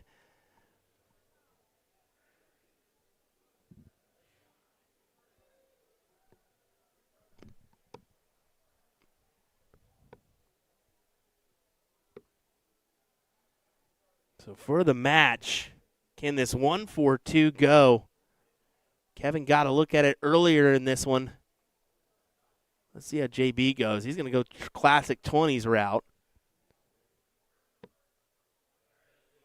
I figured with the position that first one, he'd just hang there and try to go for the double 11 that he just hit on the 84, but elected to change things up a bit. And Kevin essentially knows that this one's out of reach now. You would assume 16, great marker. Oh, yeah, that second one, you could tell he felt like that one was in. Double 5. Oh, and it's on the opposite side of the wire. An opportunity missed for Kevin. JB 3 clear at double 6. And you can see JB thought it was in as well. And he does not mess about. Jason Brandon advances on into the quarterfinals with a big win there. Now we're going to go ahead and go on over to our other board. And I'll just go ahead and openly admit, I apologize if we can't see a lot of this dartboard just because of they both tend to like that right-hand side of the Aki. I'll say Nick Georgeson looks like he's been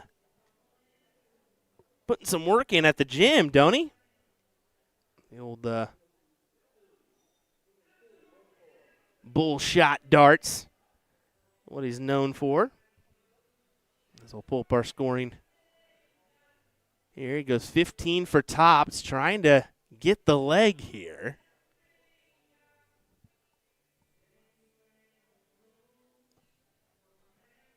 Yeah, just not satisfied with that one. Knows it could have been more.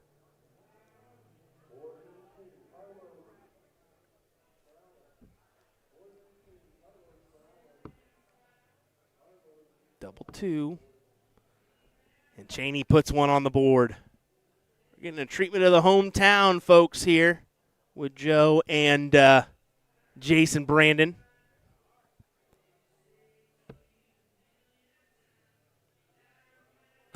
Granted, Jason's, I think, an hour, 30 minutes south of here is what he said. Cowan, Tennessee for him.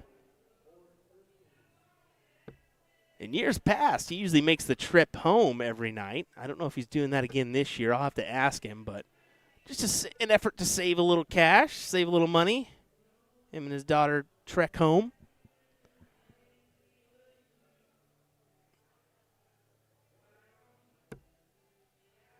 What a great handlebar mustache, by the way. You really can't beat that. Boy, oh, Joe's doing some. He walked off the stage, around, and then back up. I wonder what he's doing here. He's collecting some good stuff, though, no doubt. Great 1-2-1.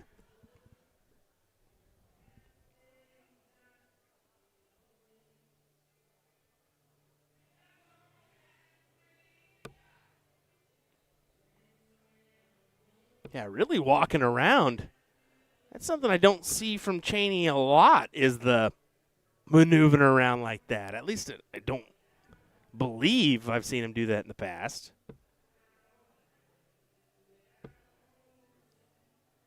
Just trying to stay occupied, I guess. Oh, whoop. Nothing to hear here.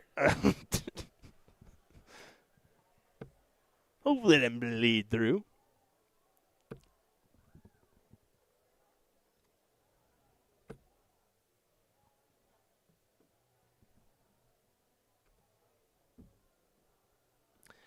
Austin Burns, yeah, I know that Joe's from Chattanooga, but they consider him their hometown folks because they're nearby. They're in the vicinity. So I think Chattanooga's a little bit further distance than Jason, but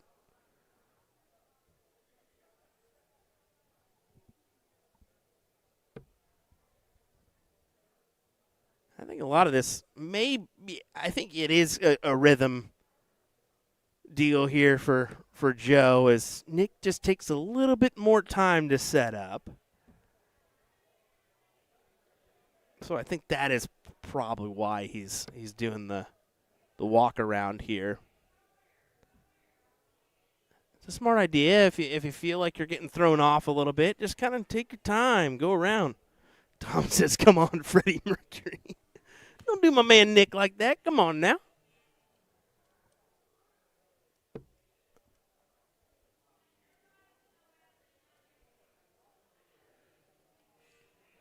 Yeah, doesn't really know the way to. Well, that we don't like that route. I guess it works if we can see what you're hitting. Oh, my goodness, what a step over there. Just about worked out for him.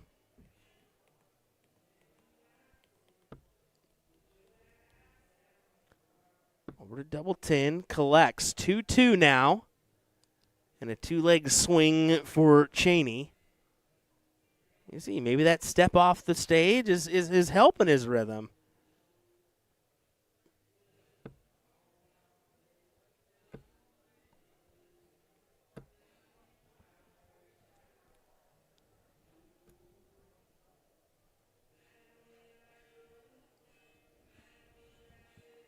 Appreciate all you folks joining us tonight. I'm sure a little bit of you are starting to feel darted out with the PDC match play going on a week straight. Still going on, let's be honest. A couple more days to go, so it's going to be probably a tougher weekend when it comes to when that's on for us, but we're still going to bring you the entertainment, and the good thing about our coverage is it's always going to be available on YouTube, so you can always go back and see what happened, maybe rewatch the live stream if you didn't catch it when it was live. So I highly encourage you folks, if you have not subscribed to our YouTube page, definitely do so. That's the best place to view content right now. Facebook is kind of wishy-washy with the live streams right now. I know that they're deleting streams after 30 days and whatnot, so that's why we try to do those post-match clips that will always be there for you guys to watch. But yeah, YouTube, I highly suggest you going on over and viewing there. It's easy to put up on your TV, blow it up, and you can really see all the darts, and if they're in, if they're not, no question on a 55-inch TV, right? Even a 40. Better than the iPhone at times or tablet. I mean, it can be tricky to grasp what really happened. Advantage for Joe Cheney.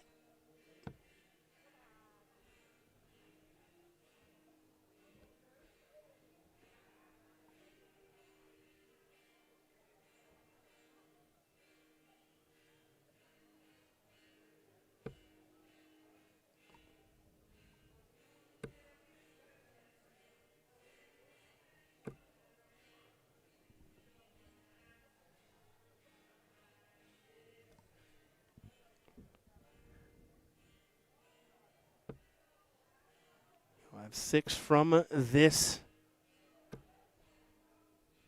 I don't believe that is a ton. It is a ton.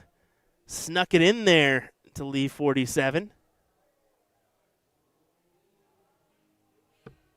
Should guarantee himself 2 darts at a checkout here. I was about to say he may get more, but that ton kind of makes it a little more interesting. 7 for tops for Cheney. And no doubt about it, it's a 17-dart leg for Cheney.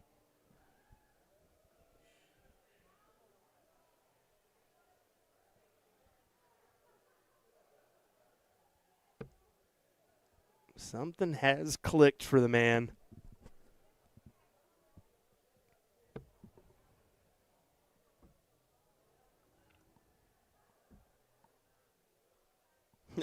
tell you, I mean, I've heard of Casual Friday, but a tank and a gym shorts is not seen often. And earlier you said, did he just come back from the hotel gym? I think that actually Nick does this a lot, where he just kind of rocks the Bullshot apparel that you can purchase, whether it be a tank just to be comfortable or a T-shirt. He's one of those guys that doesn't necessarily have to be fancy dressed all the time. Yeah, he will. He has his Bullshot jersey and a couple other things that'll rock. But yeah, maybe Casual Friday. I think that Alex Spellman is one of those guys that does that a lot. He'll rock the T-shirt and hat combo on a Friday evening, or even for some soft tip. That's kind of his go-to. So yeah.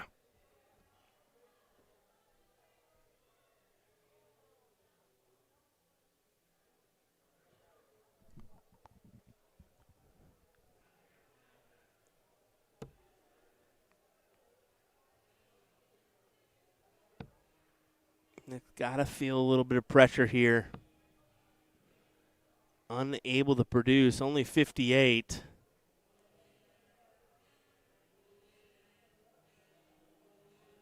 A little stretch there from Joe.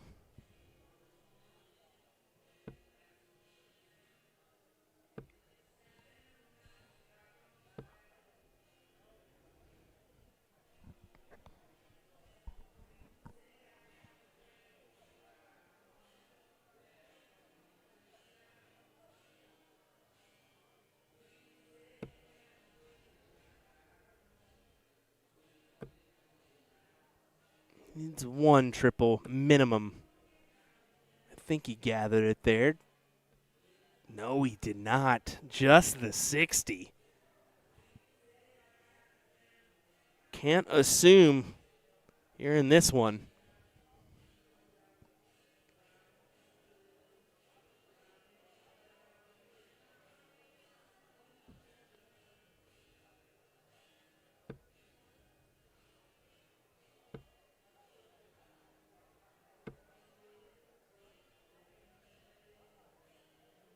Big 180 from Chainsaw. Gives himself a real big upper hand here in this one.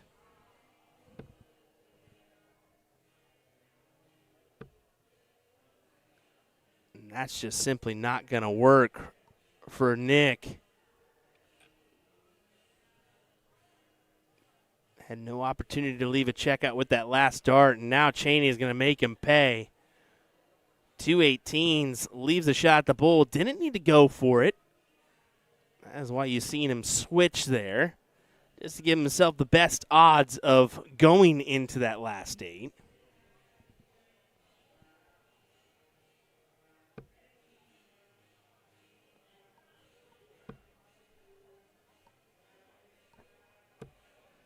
Still have a few matches being played out in that one, but so far in our last 8, we've got Tucker Davey, Jason Brandon, Joe Beecroft, and how about this? Dustin Holt, who went legs of 16, 11, 15, 18 for a 100.20 to take his win over Jim Widmeyer.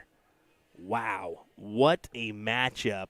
What a win for Dustin Holt as he books his place into the top 8.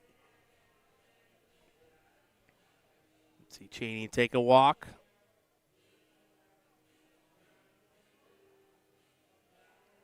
Just trying to occupy his time. Get a stretch in, it looks like there. Nick knew he pretty much needed that one. I don't think there's any other ifs, ands, or buts about it. I don't see this going any further. I'm thinking first or second dart from Cheney, to be fair.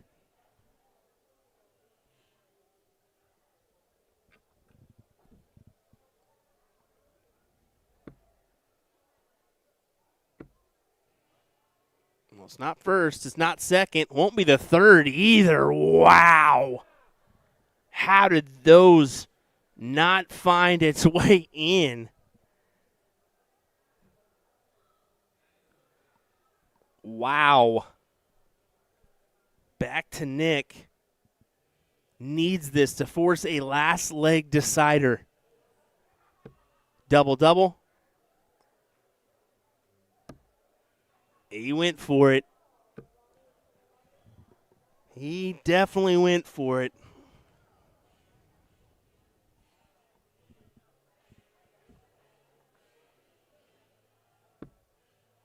You see Chaney kind of stepping more over to the one side, and it pays off for him as he gets the job done to take the win here over Nick Georgeson. Chucks his last dart. Knowing, all right, I'm continuing on in this bad boy. Yes, you are. And Nick's going to look on like, man, coulda, shoulda, woulda. Coulda, shoulda, woulda, indeed. All right, still going on. We got Hazy Hicks, who's 1-1 against Tom Curtin. You got Joe Slilvan taking on Charles Goins, 1-1 there in the top 16.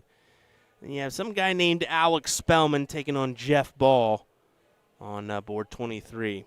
Now, I will say our setup's a little difficult this year rather than in years past where maybe I could try to jump in and zoom in on a board, but we're pretty spread out with how things are. So it'll be a little bit difficult to kind of do some overlooking on other matches, but I'm going to see what I can do, maybe move the stairs and make it a few adjustments here in case we need try to figure something out, because I know that's not the best view for you guys having like the shoulder and whatnot in there. So it is just awfully difficult working with the 3 boards in between the cameras. There is a set of stairs, so I'm going to try to remove that if I can.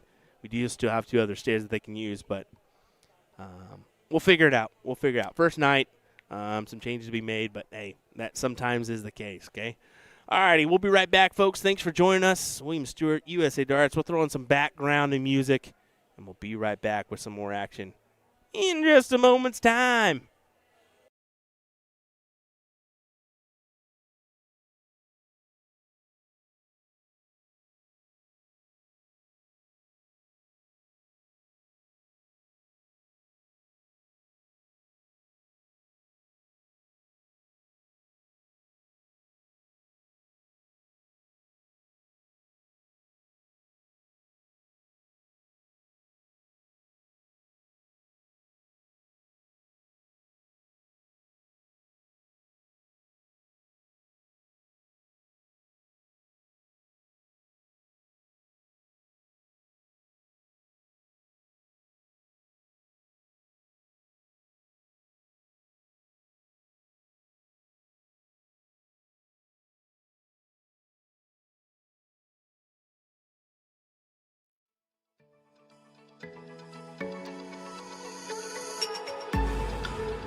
Alrighty.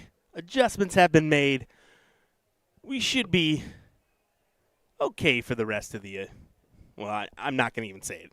We should be all right for right now until we get somebody that steps way to the right or way to the left on us. But once again, hey, we are ready to rock here as we continue our coverage of the pro singles event here at the Music City Classic. William Stewart, I hope you're ready for an entertaining one. Dustin Holt takes on Tucker Davey here in this one. If you missed the previous matchup, Dustin Holt threw magnificent in his previous matchup. I talked about that just for a little bit in that match between Joe Chaney and Nick Georgeson. But, yeah, overall threw a 100.20 in a 4-0 victory over Captain America Jim Widmeyer. So really did quite the number there to average a ton. It wasn't no lollygag like first to 2. No, it's first to 4. So, that's a respectable average. Really respectable. I've never hit a ton average. That's for dang sure.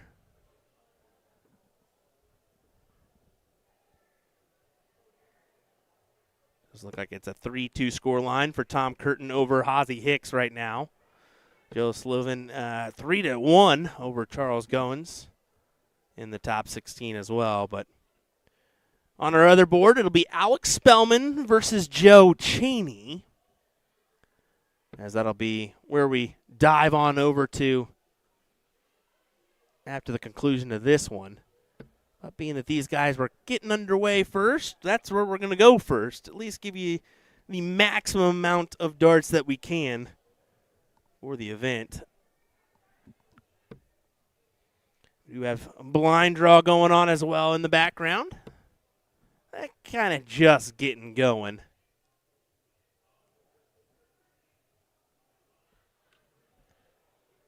Now, of course, we won't be covering any of that blind draw tonight, just to preemptively tell you before you're like, oh, are you doing this? No. We'll catch some Z's and get ready for a busy weekend ahead. We will start our broadcast tomorrow with maybe the mixed triples semifinals. We'll see. That does start at 10 a.m. And then on the other events, it'll be men's doubles at 12:30. Women's singles, that WDF event starts at 1 o'clock. So that'll be our first events of the day.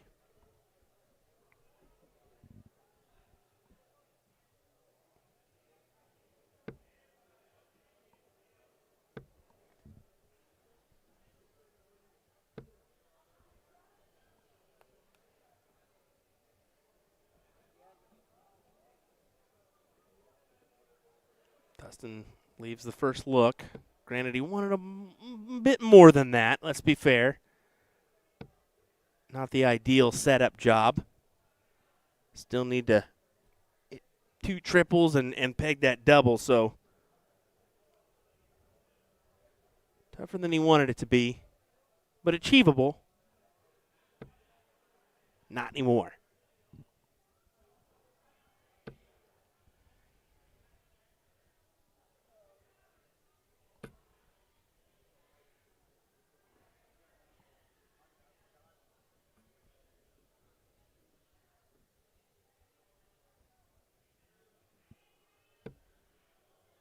Over to the trip 18 for a shot at Bull. And nearly does it. Not this time, but close. As it'll be 82 remaining for Holt. Bullseye first dart. 25 leaves him 17. Holt's eyes are not the best, so he goes and takes a gander. It'll be that fat 17 to leave tops.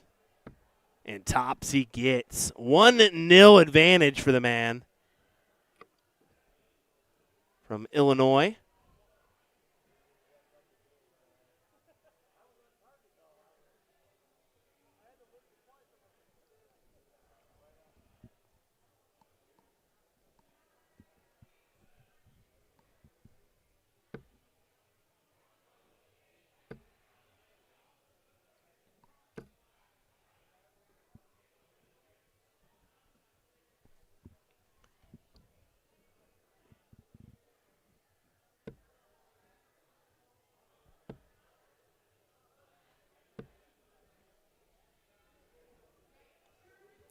That was not the start that Tucker wanted there. Definitely no doubt about that one. Especially with Holt starting at 140 and continuing to hit the triples with start as well. It was 140, 100. Tucker needs to find a groove and find it fast. Only first to 4 legs, so really kind of a shorter format. I say shorter format. I mean, remember the days where we used to play a first to 2 leg and that was it? Maybe best of 5 in the final? Not for this one.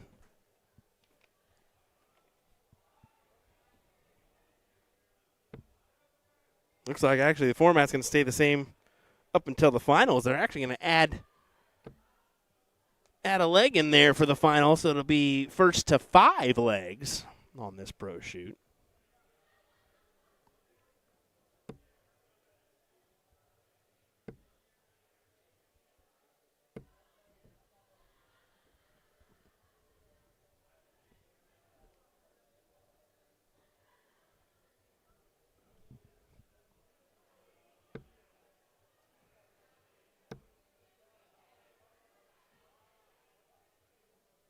Try to find a workaround.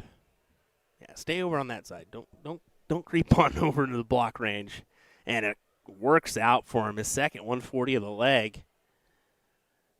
So set up 61. We'll see if he goes 45 or 25 on his route. I'm guessing he'll probably go 25. I can't guarantee. I can't guarantee. Who knows with Dustin? He's actually thinking about it here. I don't think he really.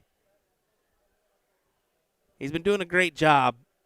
This used to be a struggle for him, but he's been doing a great job kind of making and working on this, and you can see there. Made the right decision. I believe that is, well, that's 29, 31, or 32. That'll work as he grabs the 61 checkout. Even Tucker was like, that threw him off for a second. It worked. It was a check.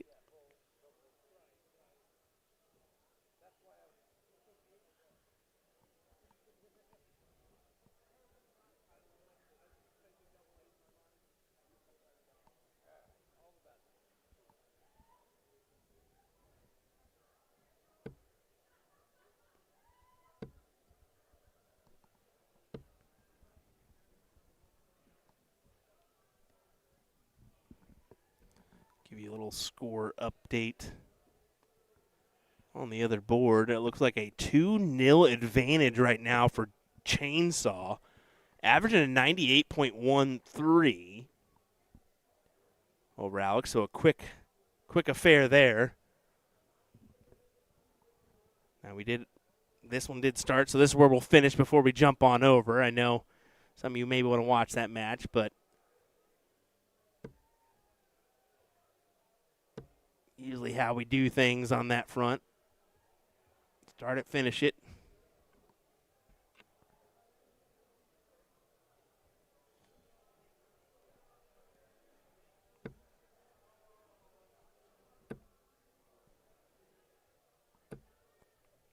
almost the big 180. Instead, it's another 140 for Dustin Holt in this matchup.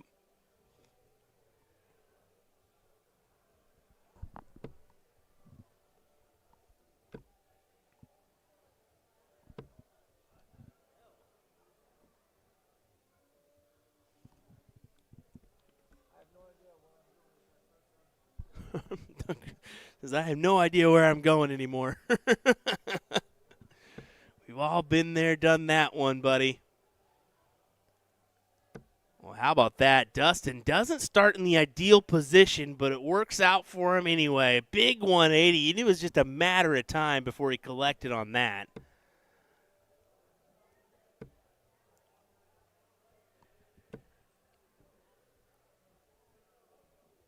How can he clean up this 1-2-2 for a dozen darts? Doesn't have to do it here, but it would be nice, wouldn't it?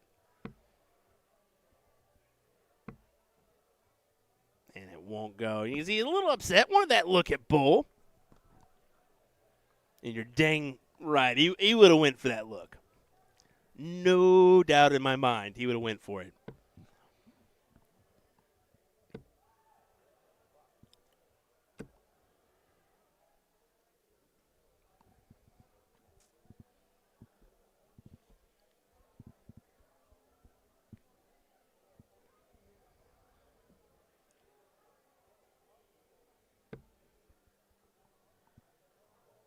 Double 4. Could be a good marker. It also could be kind of a blocker.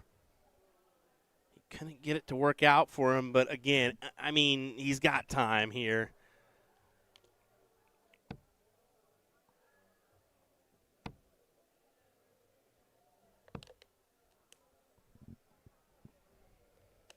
So double 2 for Holt.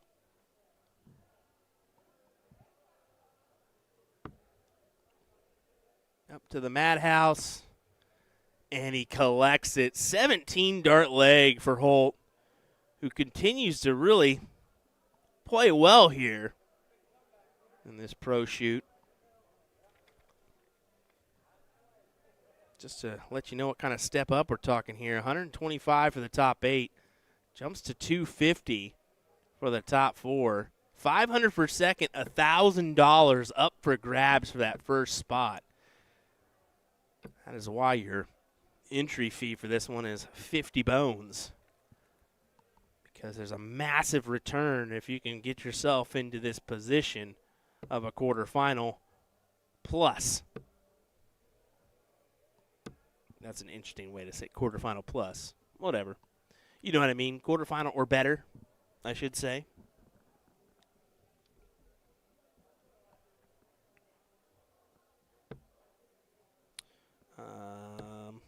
Ryan saying Pro Singles WDF rated, and he said, never mind. Just so everybody knows, it is not WDF rated, but tomorrow's will be, as we get another big 180 from Dustin Holt. Yeah, tomorrow's WDF events will be the women's singles at 1, and then 3:30 for the men's singles event is when that will get underway. And one WDF event this weekend, and then we got a couple WDF events coming your way at the USA Dart Classic in Florida. So some massive points up for grabs, and I know that a few of these guys could use them. I think we got 4 or 5 individuals from North America right now that could potentially grace that lakeside stage.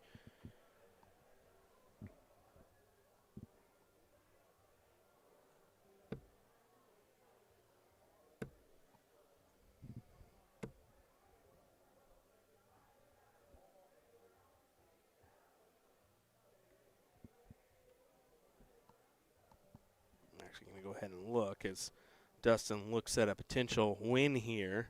Not anymore. I looked at him earlier, but I need to check again.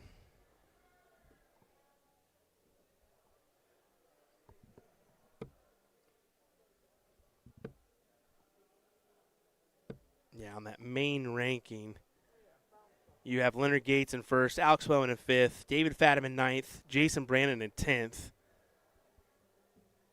Jeff Smith in 28th. So, I mean, yeah, you've got some really good presence from the North Americans. Holt needs double 5 for the win. Not yet, as a just barely ends up outside of it. Tucker Davey needs the 1-5-4, and this has to go. And it will not go. And I'm afraid these will be his last darts in the event, possibly for the evening. I'm not sure if he got in the blind draw or not. But you got to like Dustin's odds to go ahead and get this done, especially with how well he's been playing in the last match as well as this one. So double 5, could split. Looks like he is going to split. 2 for double 4. Ouch. And he double 16s it. Both hands to the head.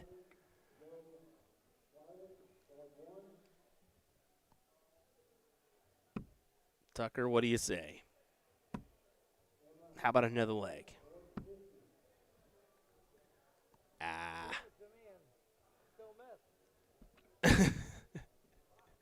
Thought I was in. Still miss.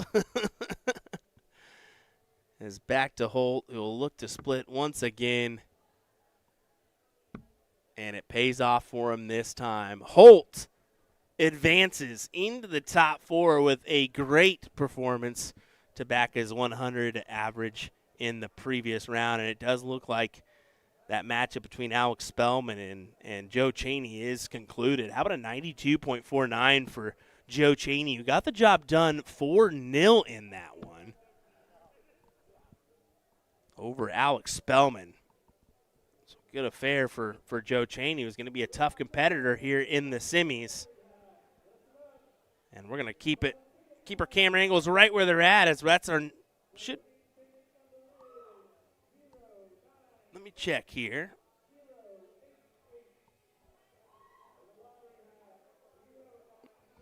I mean, potentially we're going to get both semifinals or both all the quarterfinals. We're going to find out here in a second. Well, give me a moment. We'll figure that out. We'll be right back with some more great action here from the Music City Classic in Nashville, Tennessee. We'll be right back, folks. Don't go anywhere.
Alrighty, folks. How about another matchup from our top 8, our quarterfinals of our pro shoot. As we get Tom Curtin versus Joey Beecroft. It stepped out there and kind of finagled some things and pulled these guys on over. So sorry for the little bit of delay. We were waiting on a player anyways, but we got it figured out. Now I just got to hope and pray that they don't step in front of our cameras and whatnot, because I did not relay that information, but one step at a time, ladies and gentlemen. We'll figure it out, right?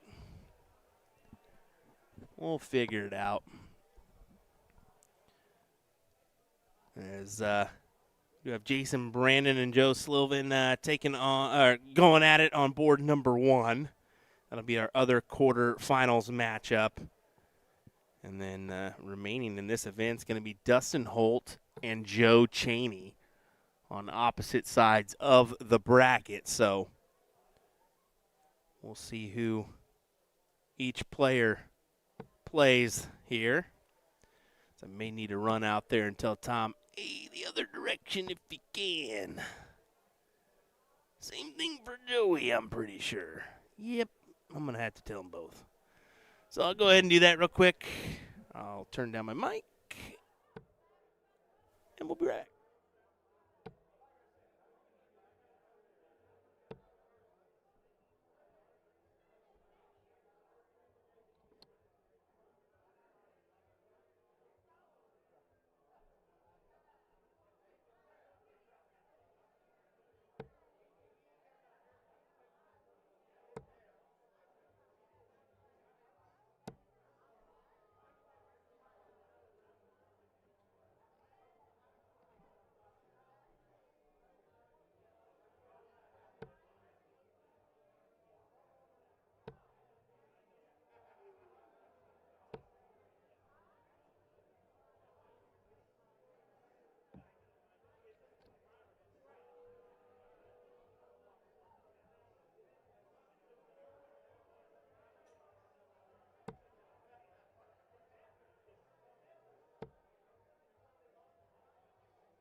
Well, as you can tell, I'm a man of many talents this weekend. We're out there saying, hey, walk this way if you can. Better for our viewpoint. We'll see how long it lasts. Usually that's the case, right? But either way, thanks for obliging Tom and Joe. I normally wouldn't run out there in the middle of a match, but both these guys are pretty good. I mean, I got a relationship with both of them, so I can kind of get away with that at some point. Tom, I just said, watch out for the camera, and you give us that one.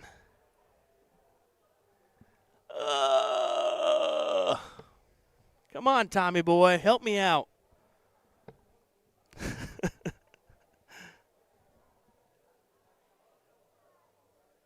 Of course, been playing well of late. He actually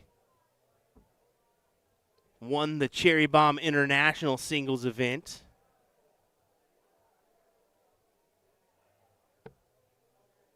Oh, Tommy. All righty. I got to go tell him.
All right, at least it was laughter instead of complete hatred for Will for kind of adjusting things on the go. But we'll beg for our apologies later.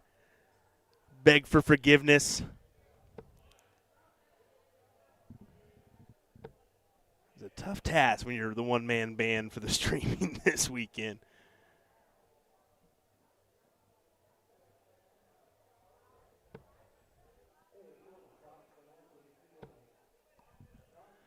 Austin Braswell says, Will, when you come into Florida, I'll be there for the Bullshooter event next week.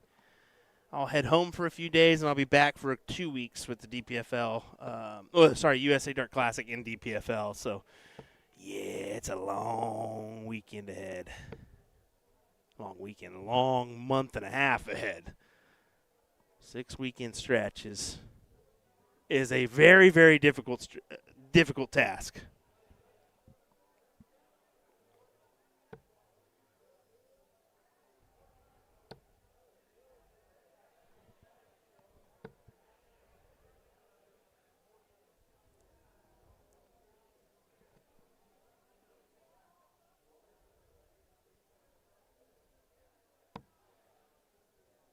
Great start for Joe.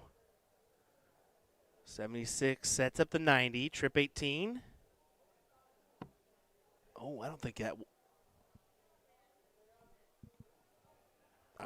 I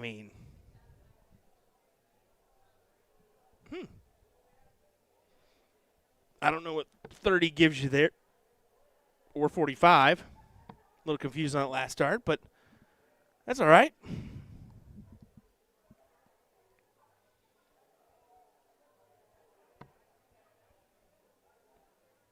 Should have a dart at it.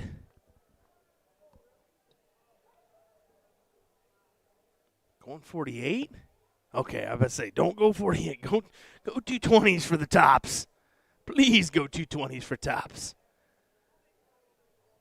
Doesn't quite work out for him.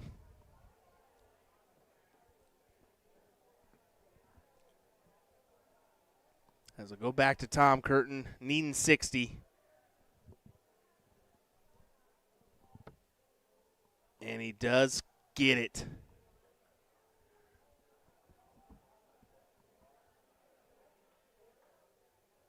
You see Joe quick to acknowledge? It is his throw, so Tom will have to step back. At least they're having a laugh about it.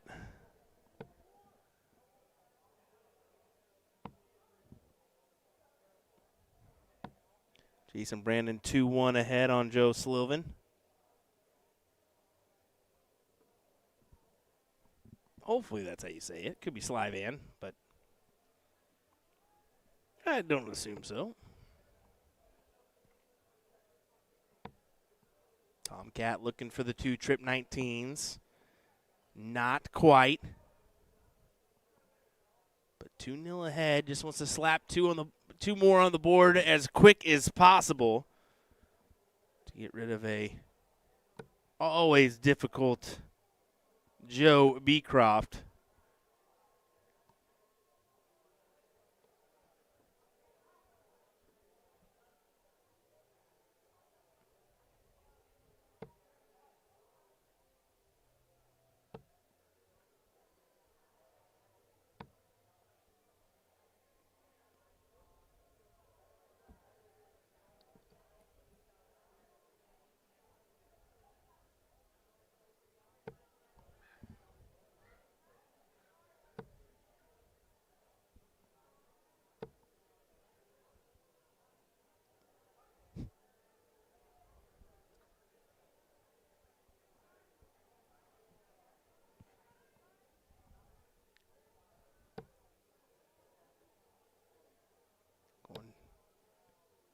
I was thinking maybe he would go downstairs there, but somehow or another finds his way into the triple bed.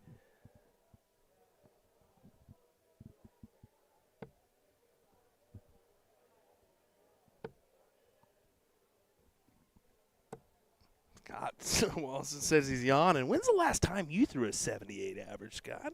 Oh, just kidding. Don't hate. I remember back in the day. That's what you're about to say. I just know it.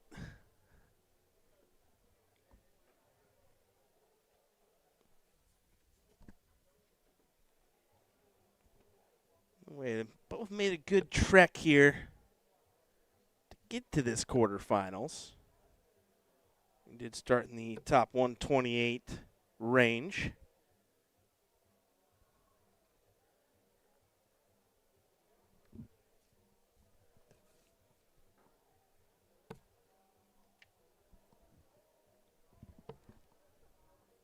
Yeah, just unfortunate go around. I mean, both these guys would admittedly say they're not producing their best stuff.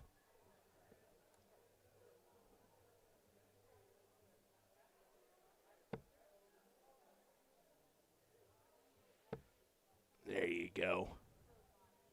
Down to the trip 19. Wanted to cue in the double 10.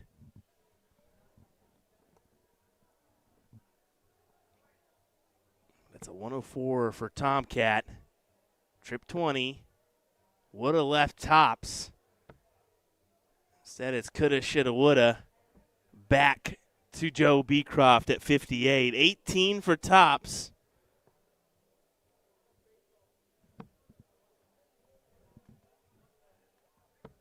To get his first leg on the board. Now down to double 10. If my button works. And the doubles just can't go for him. Makes it tough to win a match if those doubles aren't collecting. As Tom will once again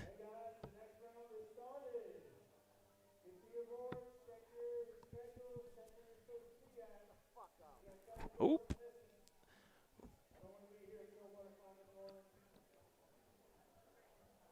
Tom admittedly not pleased with the call there in his throw.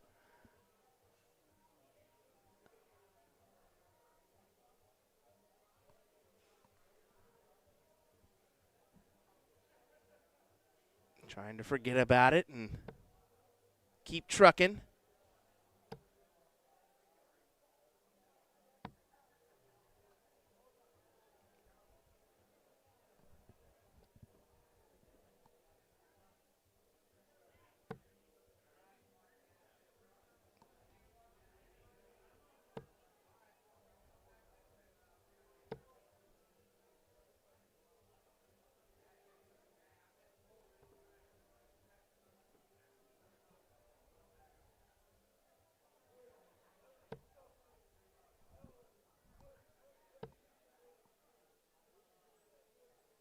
Yeah, I can't believe it. You can I mean, we all have these moments, right, where we just can't find a working something to work for you, right? Be doubles or triples. We've all had the moment. Now we just got to find a way out of it, find a way to produce here. Try to turn this into a high 70s, maybe low 80s matchup. That's more like it. That's more like it.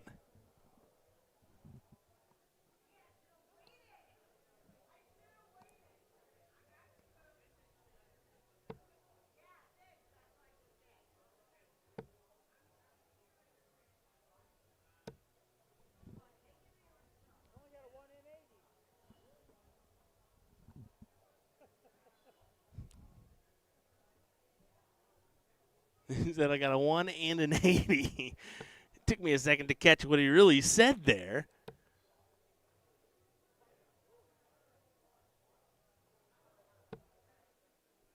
Ouch.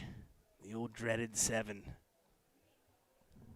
Been there, done that numerous times, Tom. Really needed the trip 18 there. Trip 18 transfer on over the 20s to set yourself up with the 170.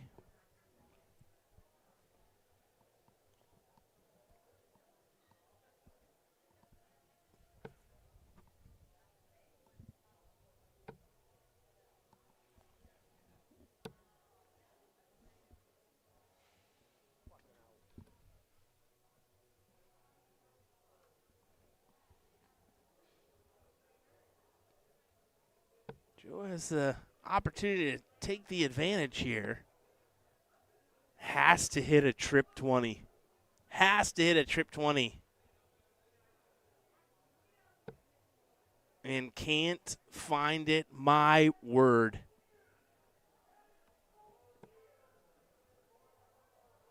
It's a little unbelievable here for this one.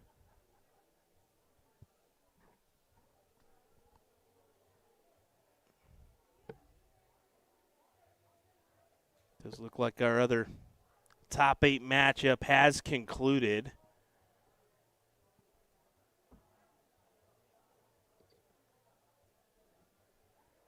It was Jason Brandon coming out on top 4-1 in that one. So you got 2 Tennessee natives and Joe Chaney and Jason Brandon who have secured a top 4 finish here.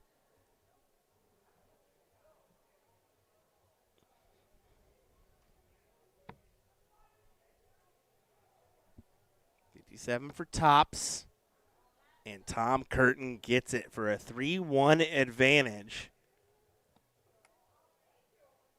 And that forces Joe to collect on every leg the rest of the way.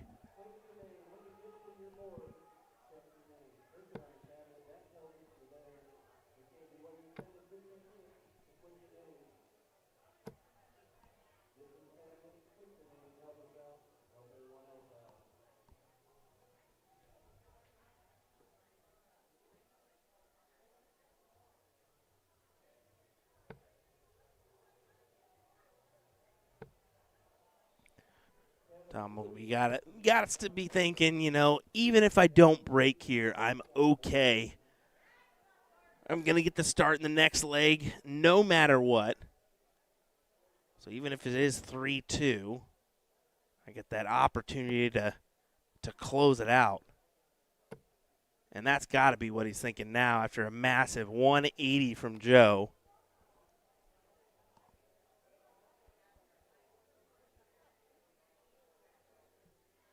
I think they're both saying, finally we're seeing some productivity here out of our throws.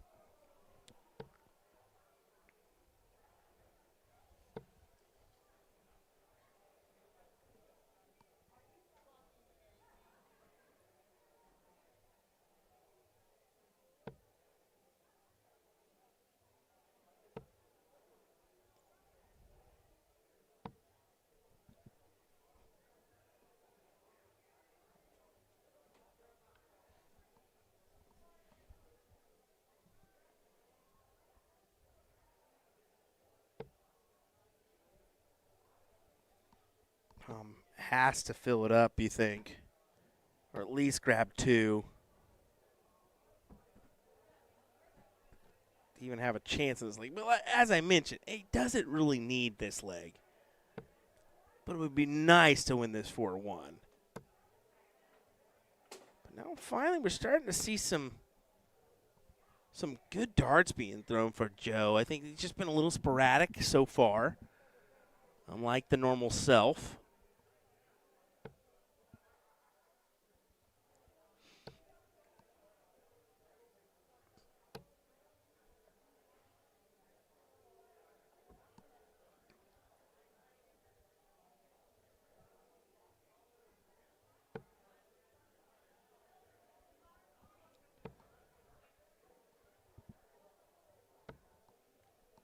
And there you go.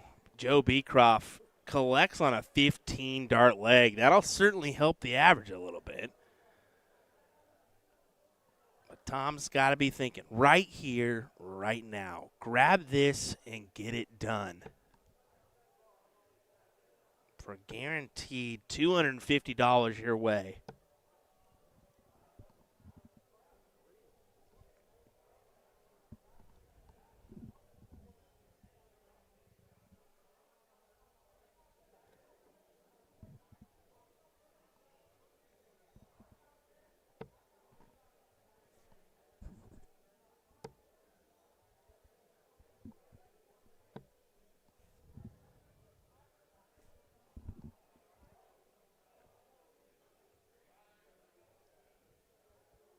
Questionable start.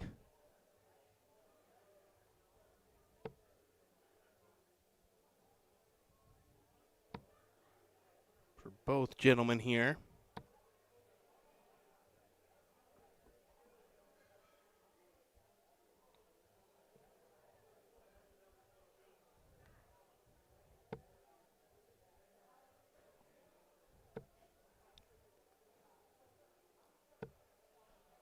As I said, Joe's kind of starting to find some rhythm here.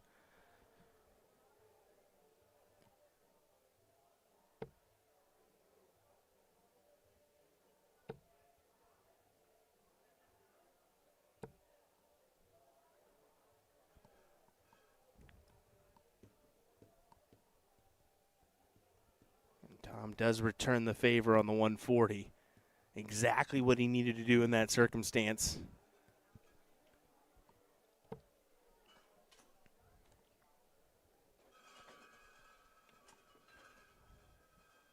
So can Beecroft make this a 3-3 matchup, or will Tom Curtin get it done here? Let's hear it in the chat, folks. What do you think?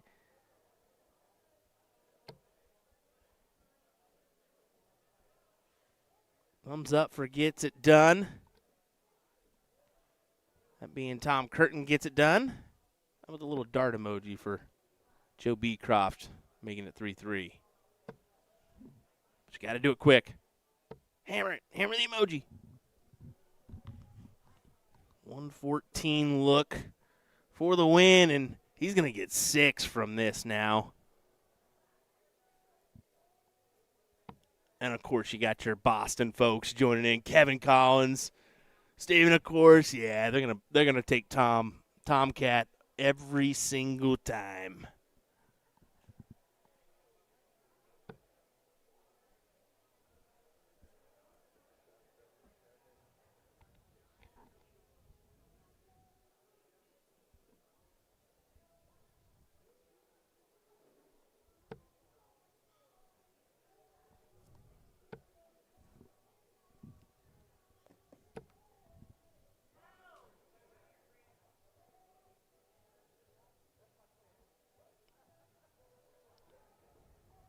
.68 needed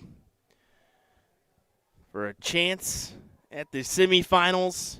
Tom Curtin, triple 20, over to double 4, down to double 2. Not yet.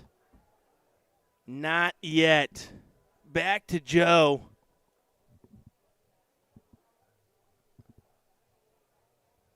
.51 for 24. That's fine. Leaves you 58. You get one dart at it.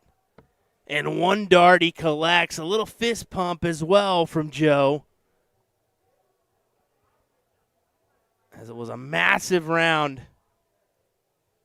at the board. A great check out at that to tie us up.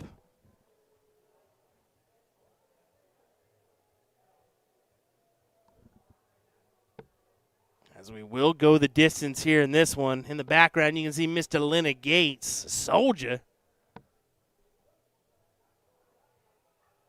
Must have been a little bit later to get in, as he did not participate in that CDC match play event. I'm not even certain if I saw him in the pro shoot, to be honest. I didn't see his name, at least from when I was looking, so could be wrong on that one.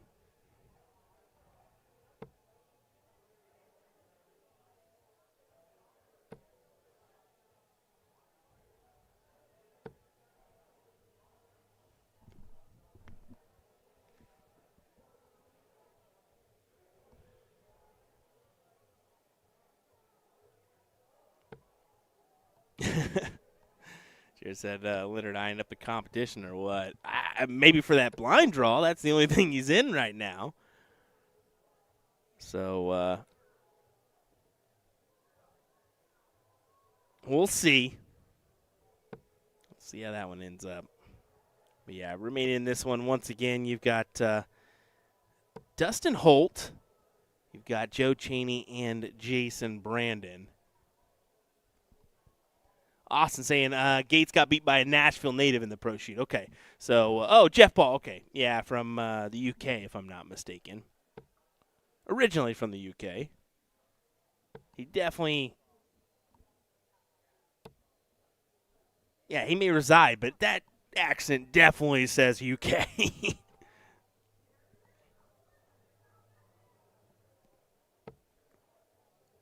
So, probably just overlooked that one with Gates.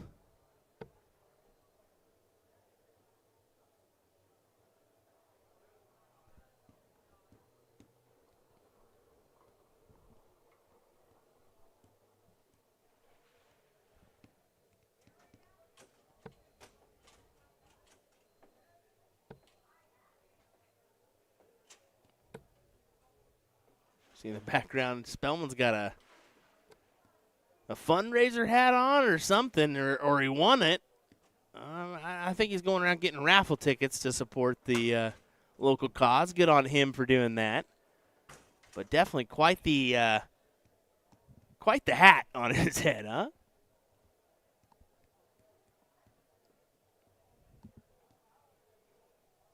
Who's going to be the one to muster up this leg here?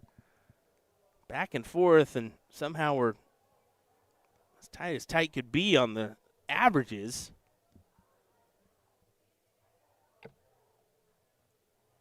This could be the round, though, that helps Tom. He needed it. Needed to leave at least a checkout, and he did so with a 167.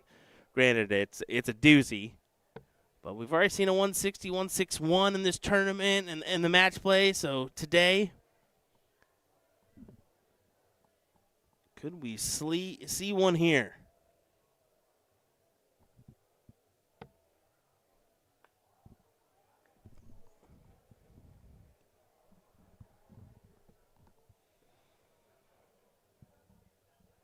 Tom for 167.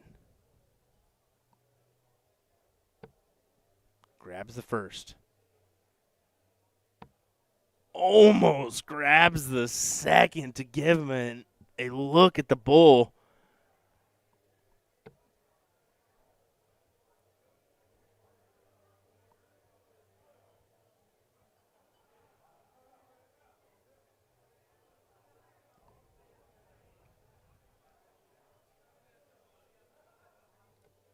I must say that doesn't seem right. Had to make the quick adjustment. 85 the turn for Joe. Takes a deep breath. 15-20 for Bullseye. And he can't hit the fat 20. A big-time miss for Beecroft. Could cost him here in this one.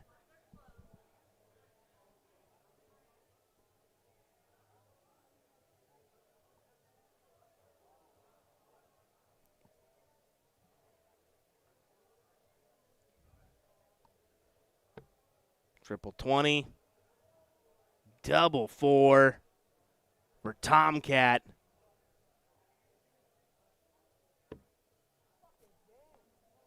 Can't believe that did not go in. You can see the frustration all over his face as we will go back to Joe. Surely he does do it.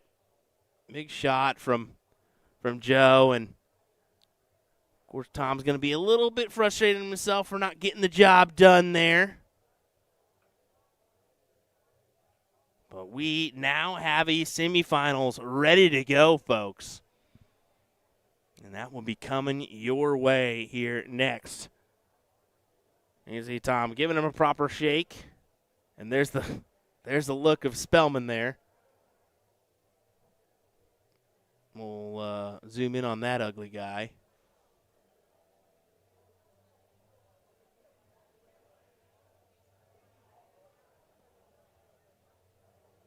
He's discussing something, that's for sure.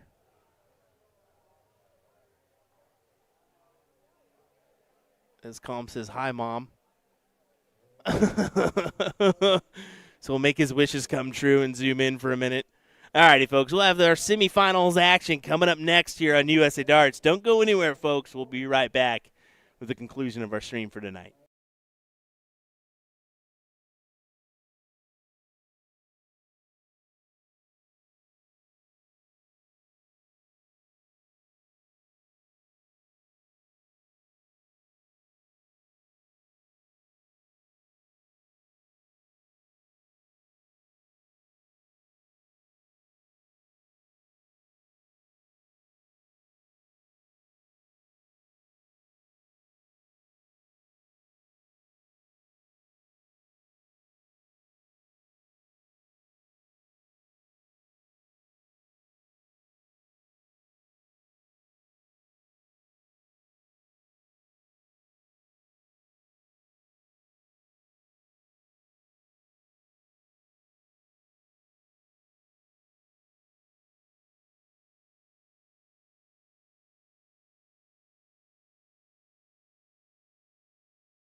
I'm going to probably say it's probably a waste of time now to go ahead and turn on our music, but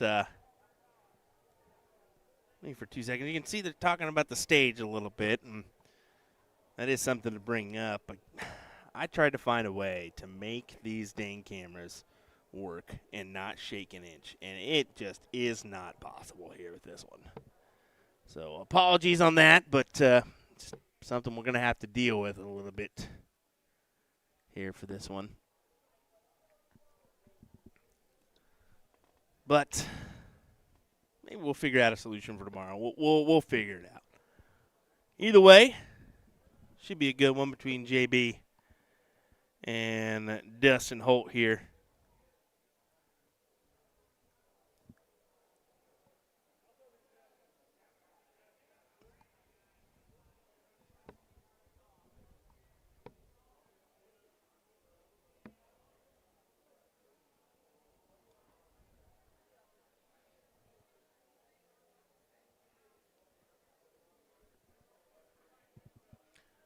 And you can see we will get underway.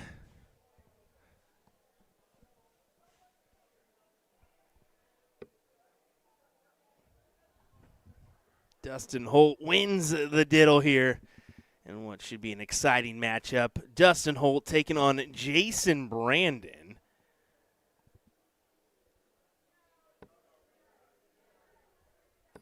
In the semifinals of our pro singles 501 shoot. Is that an opening 180 from Holt? It is.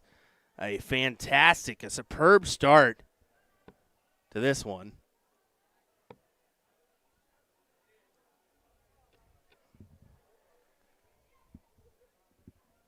Go ahead and continue it on if you would. Dustin, what do you say? He quickly looks over like someone was already like, no, let's see the 9.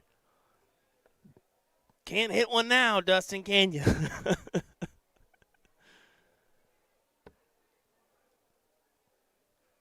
Dustin definitely at one point today felt like everything was going and averaging that 100.20 in his win over Jimmy Widd.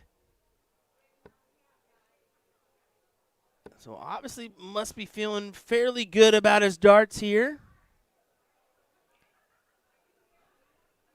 Has to be thinking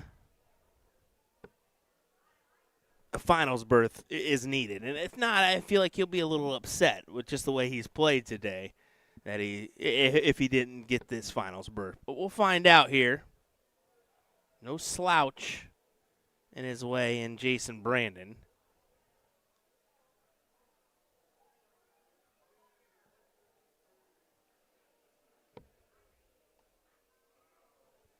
Brush that off, though. JB still needs 2 triples in order to set himself up with an opportunity, so you're okay. You're well and okay now, even with the bogey setup job.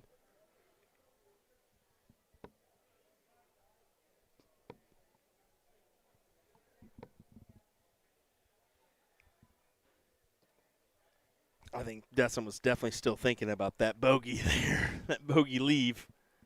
Like, you know better than that. He probably sitting here thinking, like, Will's going to call me out for that. Well, kind of, sort of. Kind of, sort of. 111, 6 from this number.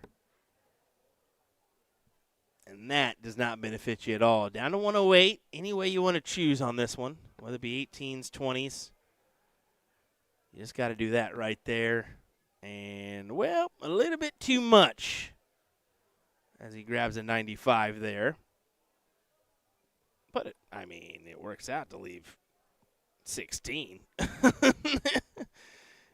He got lucky there, didn't he? Even he's smiling knowing, I got lucky there.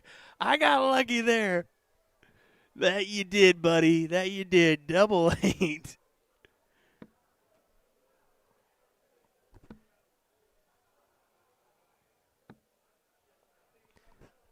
And he'll take it. He will take it. That's leg number 1 in favor of Dustin.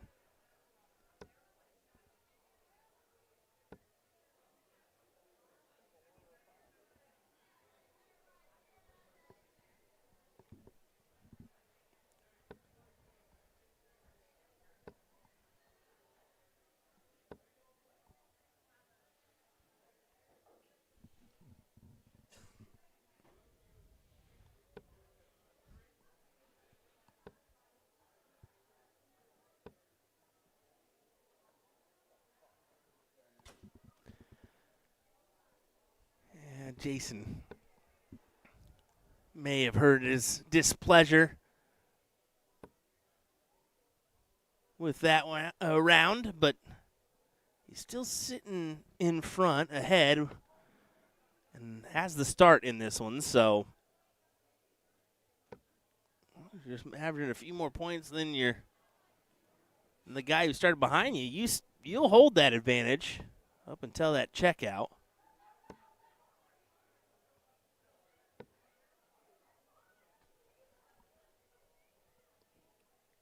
I know what you're thinking at home. Thanks, John Madden. Well, you're welcome. That's what I'm here to do, right? Just announce the obvious.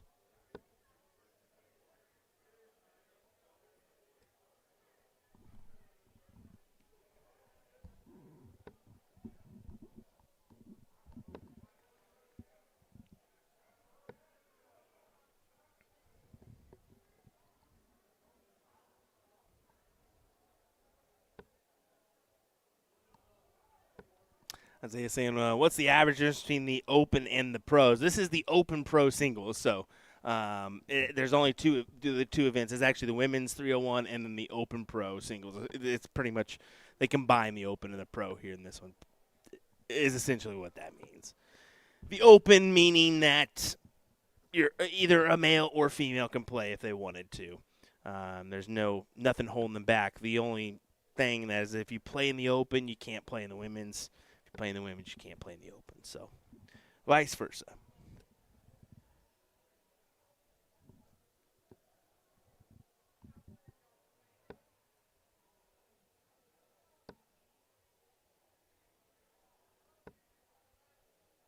I will say, I mean,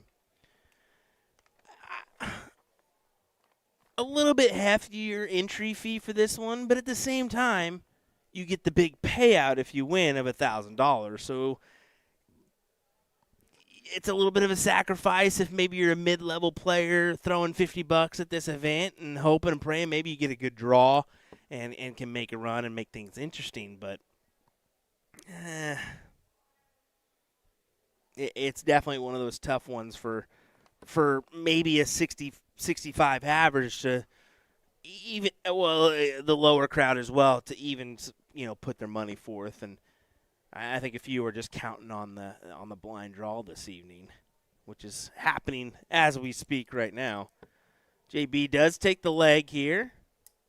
Let's be honest, our averages could be a little bit better, but we've been playing for a good chunk of the day now, at least for JB.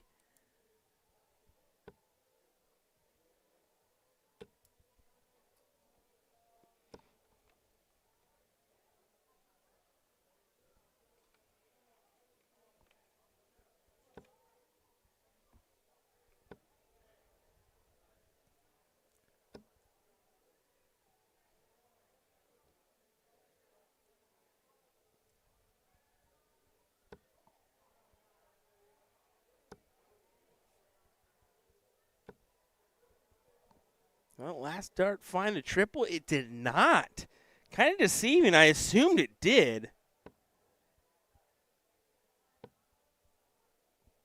That just goes to show you sometimes this angle, you really need that extra shot in hand, don't you? You really need that one. That opposite board shot. Do a little bit of adjustment, not too far. That was way too far. I double tap when I should have single tap. My apologies, but try to center that up a little bit.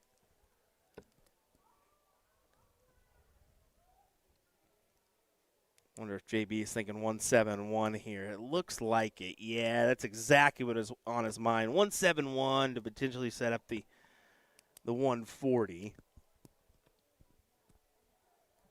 Still a great 127, but just barely puts him within scratching distance of Dustin, and it really kind of counts on this turn here. Can he get it below a ton?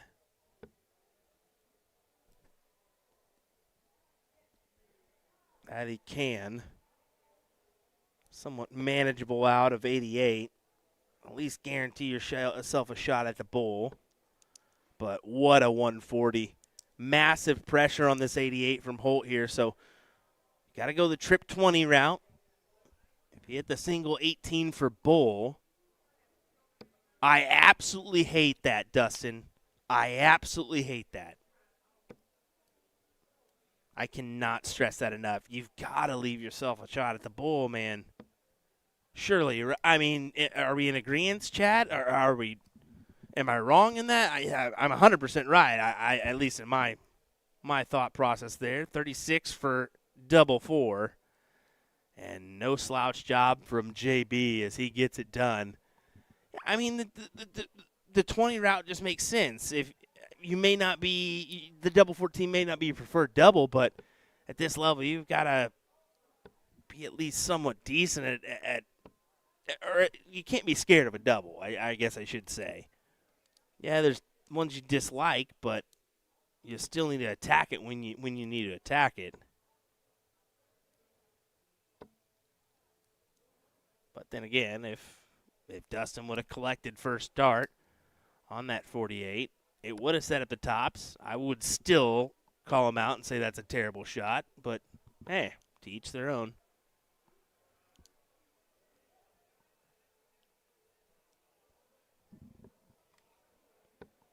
Do a little check-in on the opposite match here as Cheney and Beecroft are 1-1.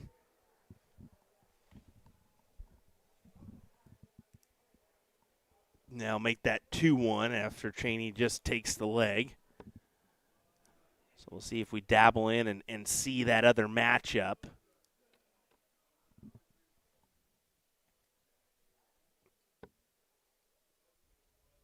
Pending this one.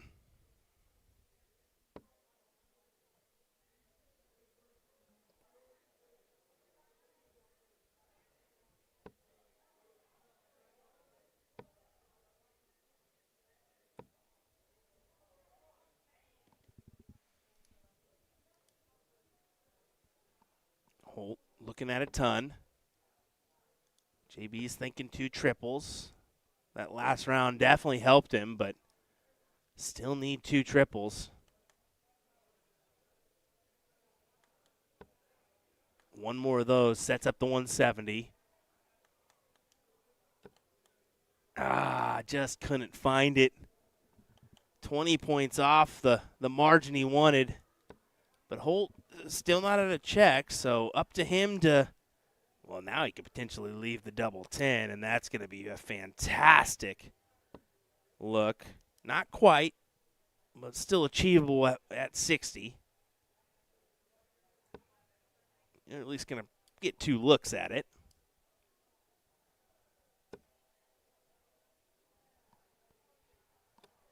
So, Holt, what do you say? Do you tie us up here? 20 for tops.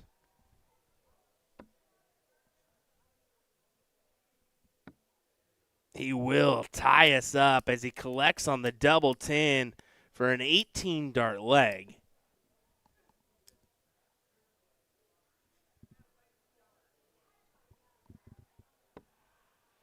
As he breaks through and has an opportunity to hold here to put himself 1 leg away from the victory.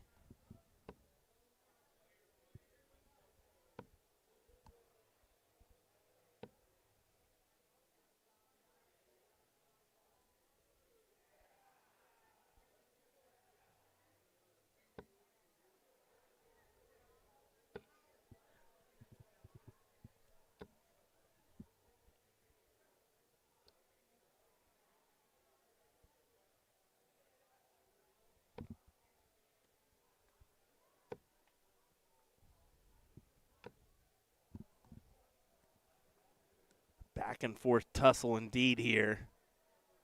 Neck and neck, fighting it out for this third one. Who's going to capitalize and gain that tick on their score line?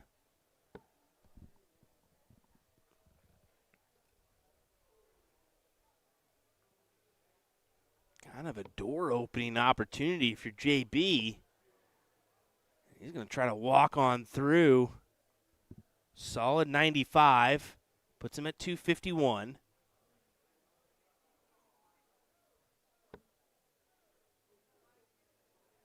Your thought process immediately thinks 91 in this circumstance, but what a collection from Holt. Leaves the Shanghai, another 180 here in this one.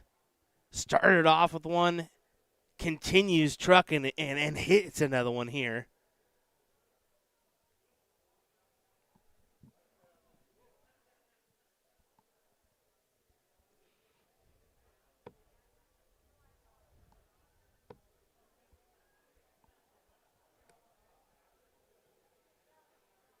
Shanghai for 2 on the spin. Actually, I believe would it be 3 on the spin? Who cares? I thought it was going to go in. I had the call ready to go. Instead, we'll keep it right here for the 118 look from Jason Brandon. 18 for tops. He gets a look and almost collects on a 15-darter of his own.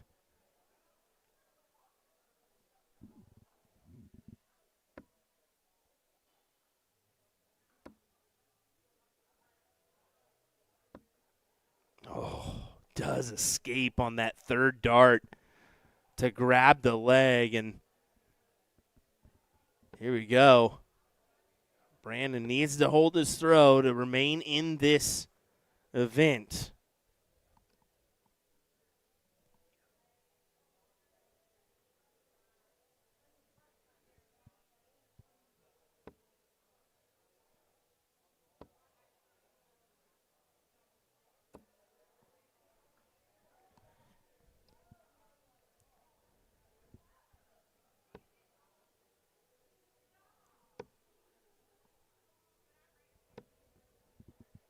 Change up a strategy and go with the 19s.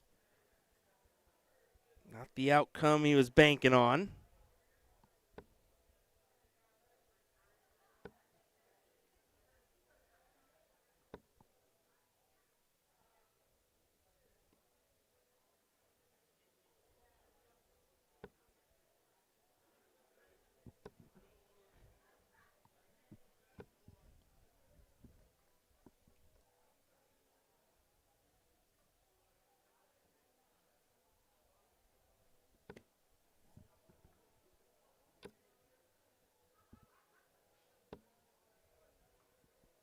And it's really still in the favor of JB here. Almost cued in for a last leg decider.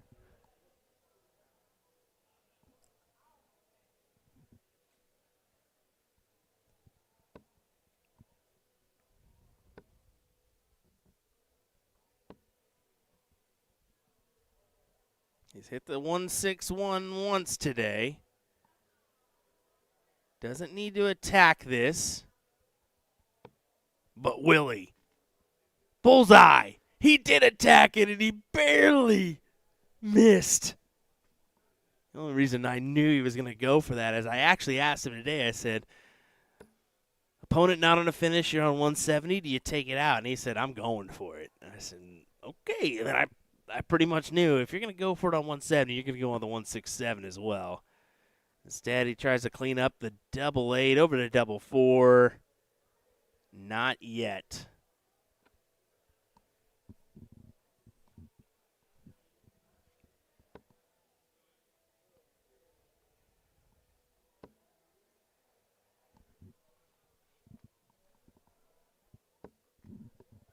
Three to 2 scoreline over in our other semifinal as Joe Cheney takes the advantage over Joe Beecroft. As we will go the distance here in this one, Jason Brandon ties us up. It will be Dustin. Okay, it'll be Dustin Holt to throw first. I was very confused for a second when that went to 0 and the green circle stayed on JB. I know the Dirt Connect kind of hesitates on that one, but I was like, oh, what? Wait, what?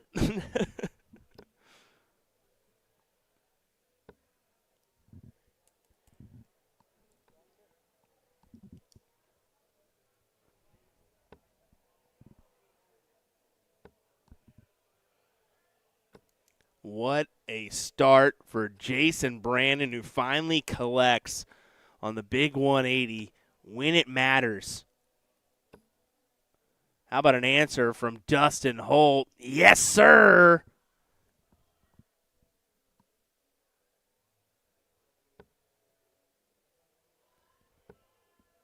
Absolute fireworks trying to be had here in this leg. In a spot where you're fighting for a final. Holt needs 2 triples. He finds the first. Needs to follow it in. Takes a quick glance at the scoreboard. And I think that may just hammering another one, brother.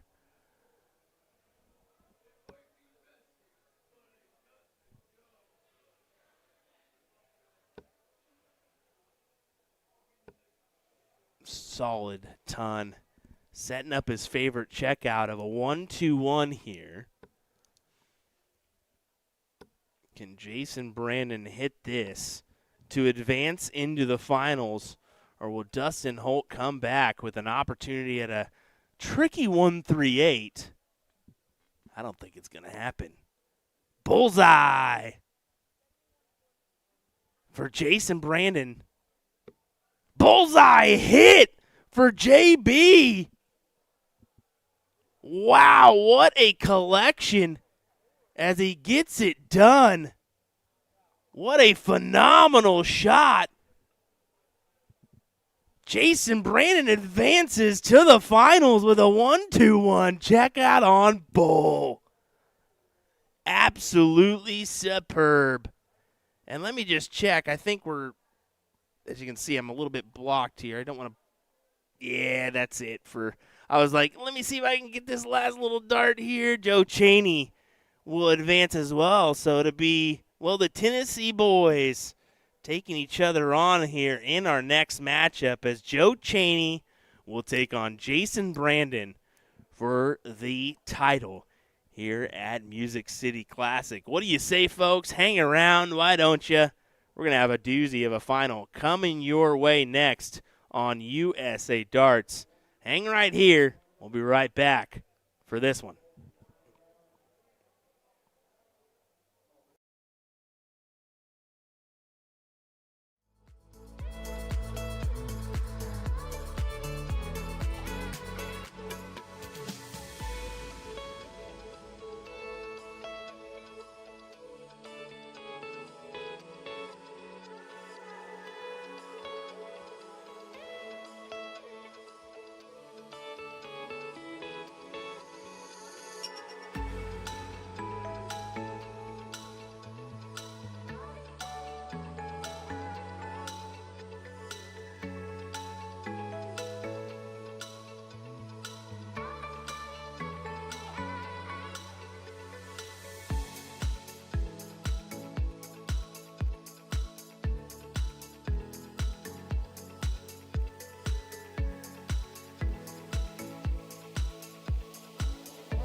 Well, of course, the boys wouldn't give me enough time to get everything situated here and underway for our final.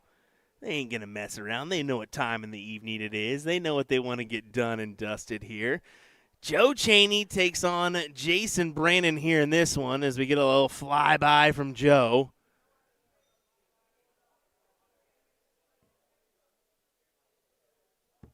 We'll get our board mic situated here. Hopefully that isn't an extensive issue with Joe going that route. He's been used to having that going the other way because of where he's been positioned via board call. And now we kind of throw this one at him, and it's a little bit changed. So I anticipate maybe a couple camera issues from him, but hey, that's okay. This should be a good one between two good friends. And really teammates most of the time. I mean, they usually take on the doubles together. If you've been a frequent flyer of our stream, you know that one.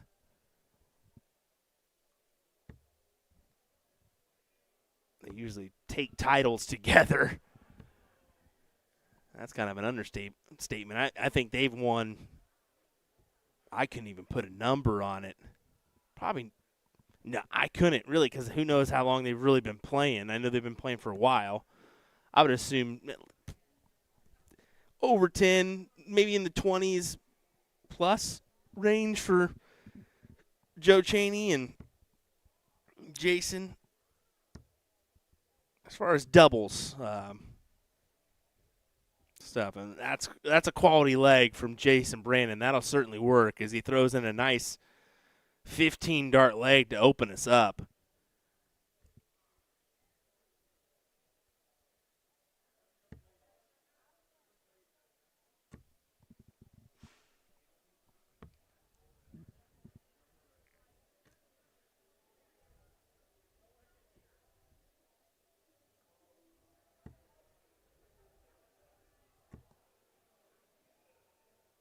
So if you haven't seen already, it's going to be a pretty quick affair.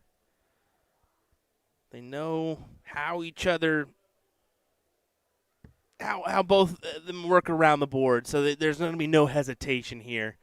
They know it's grab and go from both our gentlemen, so I think unlike that match earlier with like Nick Georgeson, where you can kind of see Joe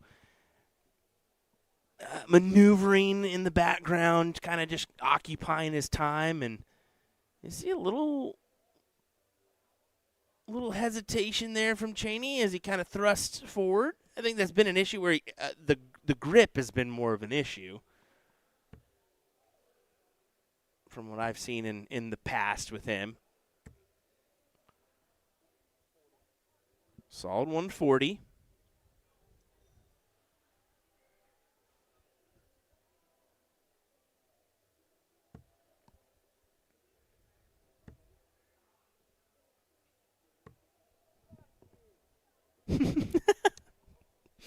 Sorry, I couldn't help it with that one from Jason.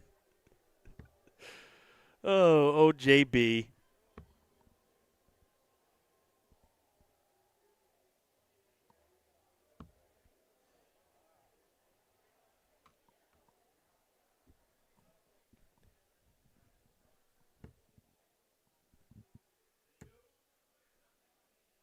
Well, you unfortunately can't hit the 180 there, but he leaves himself a tidy double 10 when he returns. If he returns, he will. Wow. An unfortunate neighbor, he still went at the bull just for kicks and giggles. Yep, 103, you're right, yep.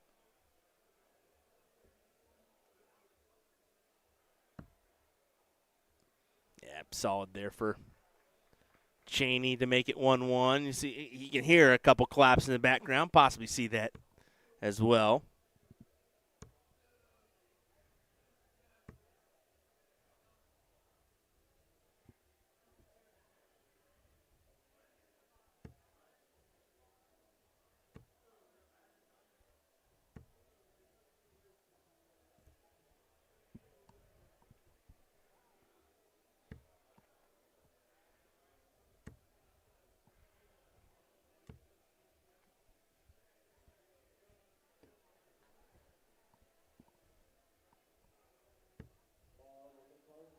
You see both competitors are really satisfied with the pacing of this play here.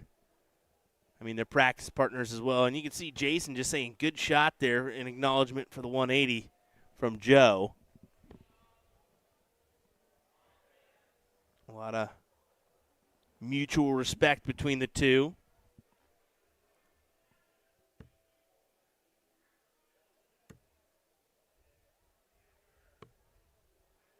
I think it is kind of cool, especially for both players. I mean, Joe, we know that the success that he's had in the past, especially on the Lakeside stage, and then now it's kind of transitioned where JB is finally getting the runs that he always should have been getting. He's just such a good player. Both of these guys are. 116 needed, 16 for tops for Cheney. Just about nails it for a 12-dart leg. Over to JB, and now he can't grab the 108. Left himself on 99 after the first dart, and that's just a no bueno.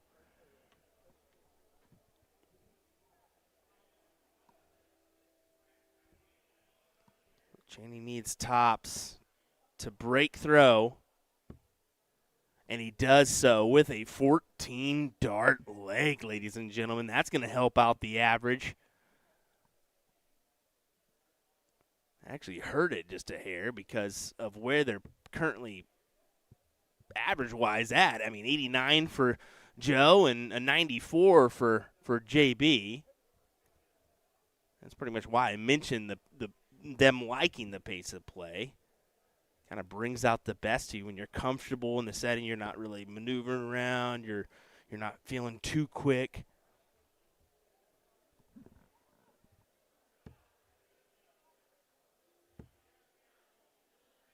Incoming.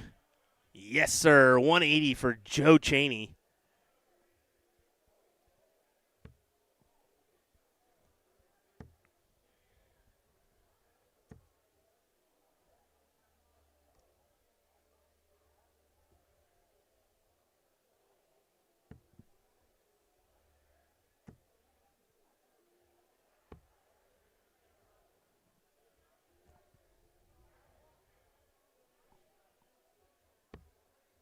Jason's thinking 95 here. At least give me a chance. That's exactly what he achieves.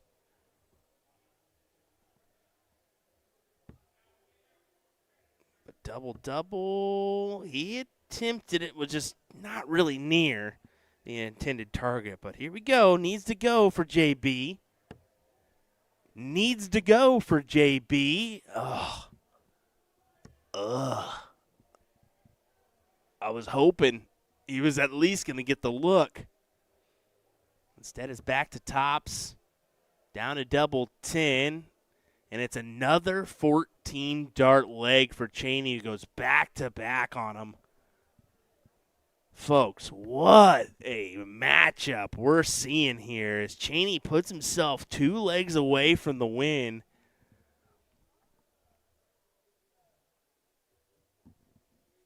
Austin saying 2 of the nicest guys you'll meet in darts, too. Man, you're not lying. Every time I see Joe and Jason, it's just, you can sit there and have a conversation all night with them, but then you realize you got a job to do and you need to handle it. So, actually, that's the first thing I did when I got in. I saw Jason earlier today, actually. Never mind. And we just sat and had a quick little 10-minute convo. Just talking about where his current status is with WDF, as well, what he wants to potentially do at the end of the year. Potentially has a World Series Finals position in his grasp. We'll see how that works out. That could be interesting, couldn't it?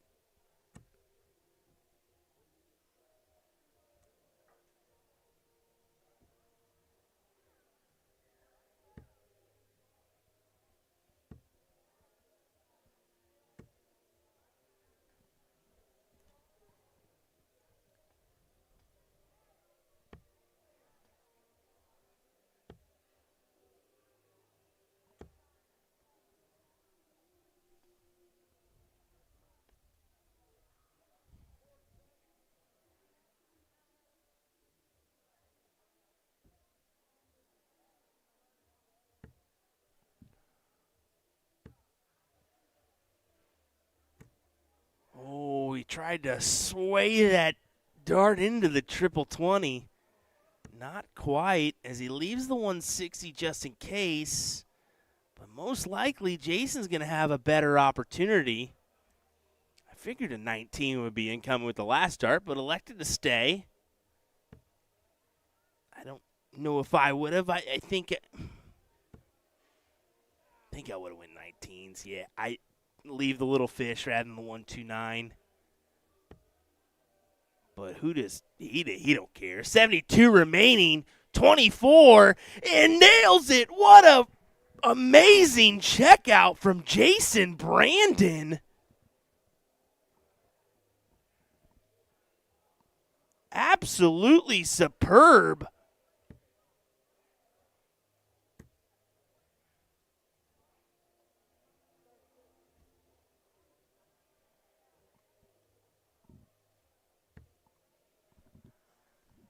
What a take there.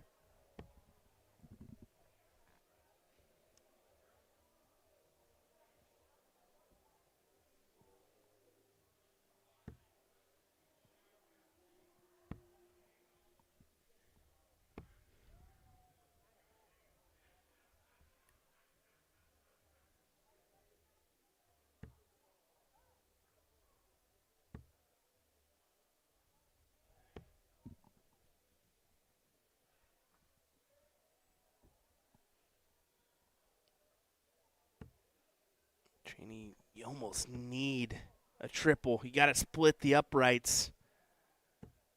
He gathers it. 133, the look for Jason. And switches after dart 1. Just must have not liked the position of that dart. Felt like it was probably a blocker, so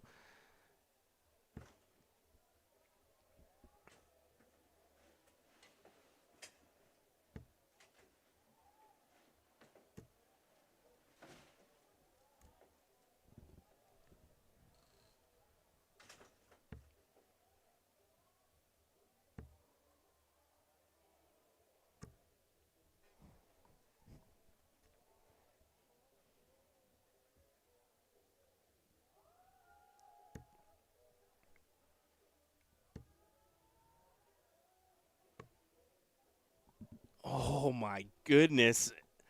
If he would have just hit that triple to leave that opportunity at bull, it would have nailed it. Instead, Jason had a look at the 104 and doesn't collect. Back to Cheney to put himself one leg away at tops. Kind of gives the subtle side nod there. And collects on dart number 1, a 16-dart leg for him. JB's task just got a little bit tougher. Has to go 3 on the spin now. Needs to hold, break, hold in order to win.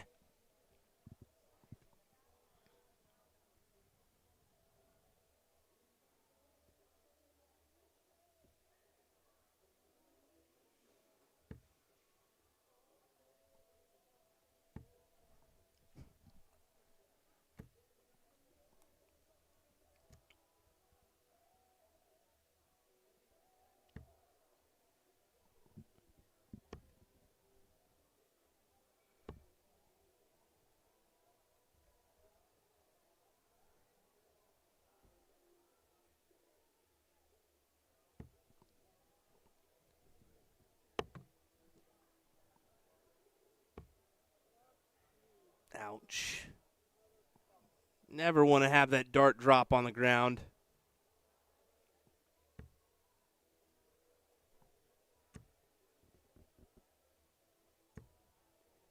And what a capitalization from Jason, making him pay for it.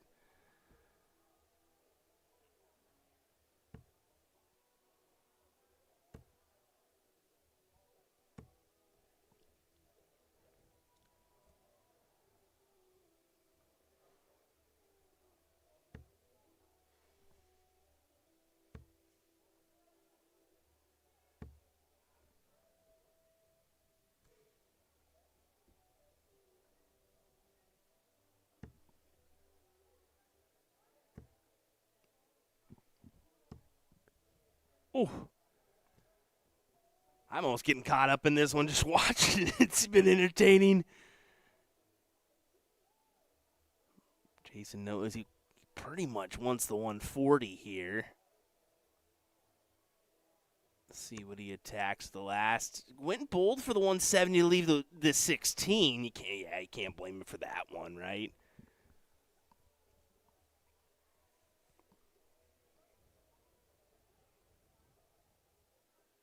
Little hesitation there from Cheney.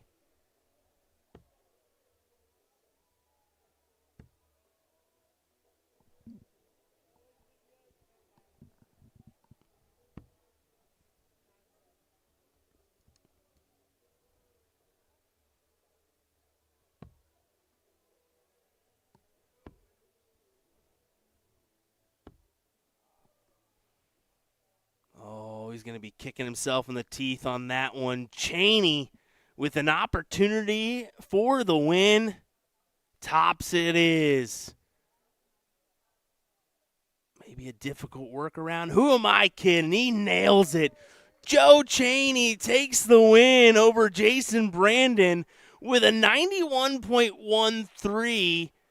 What a fantastic battle that was, guys. Wow.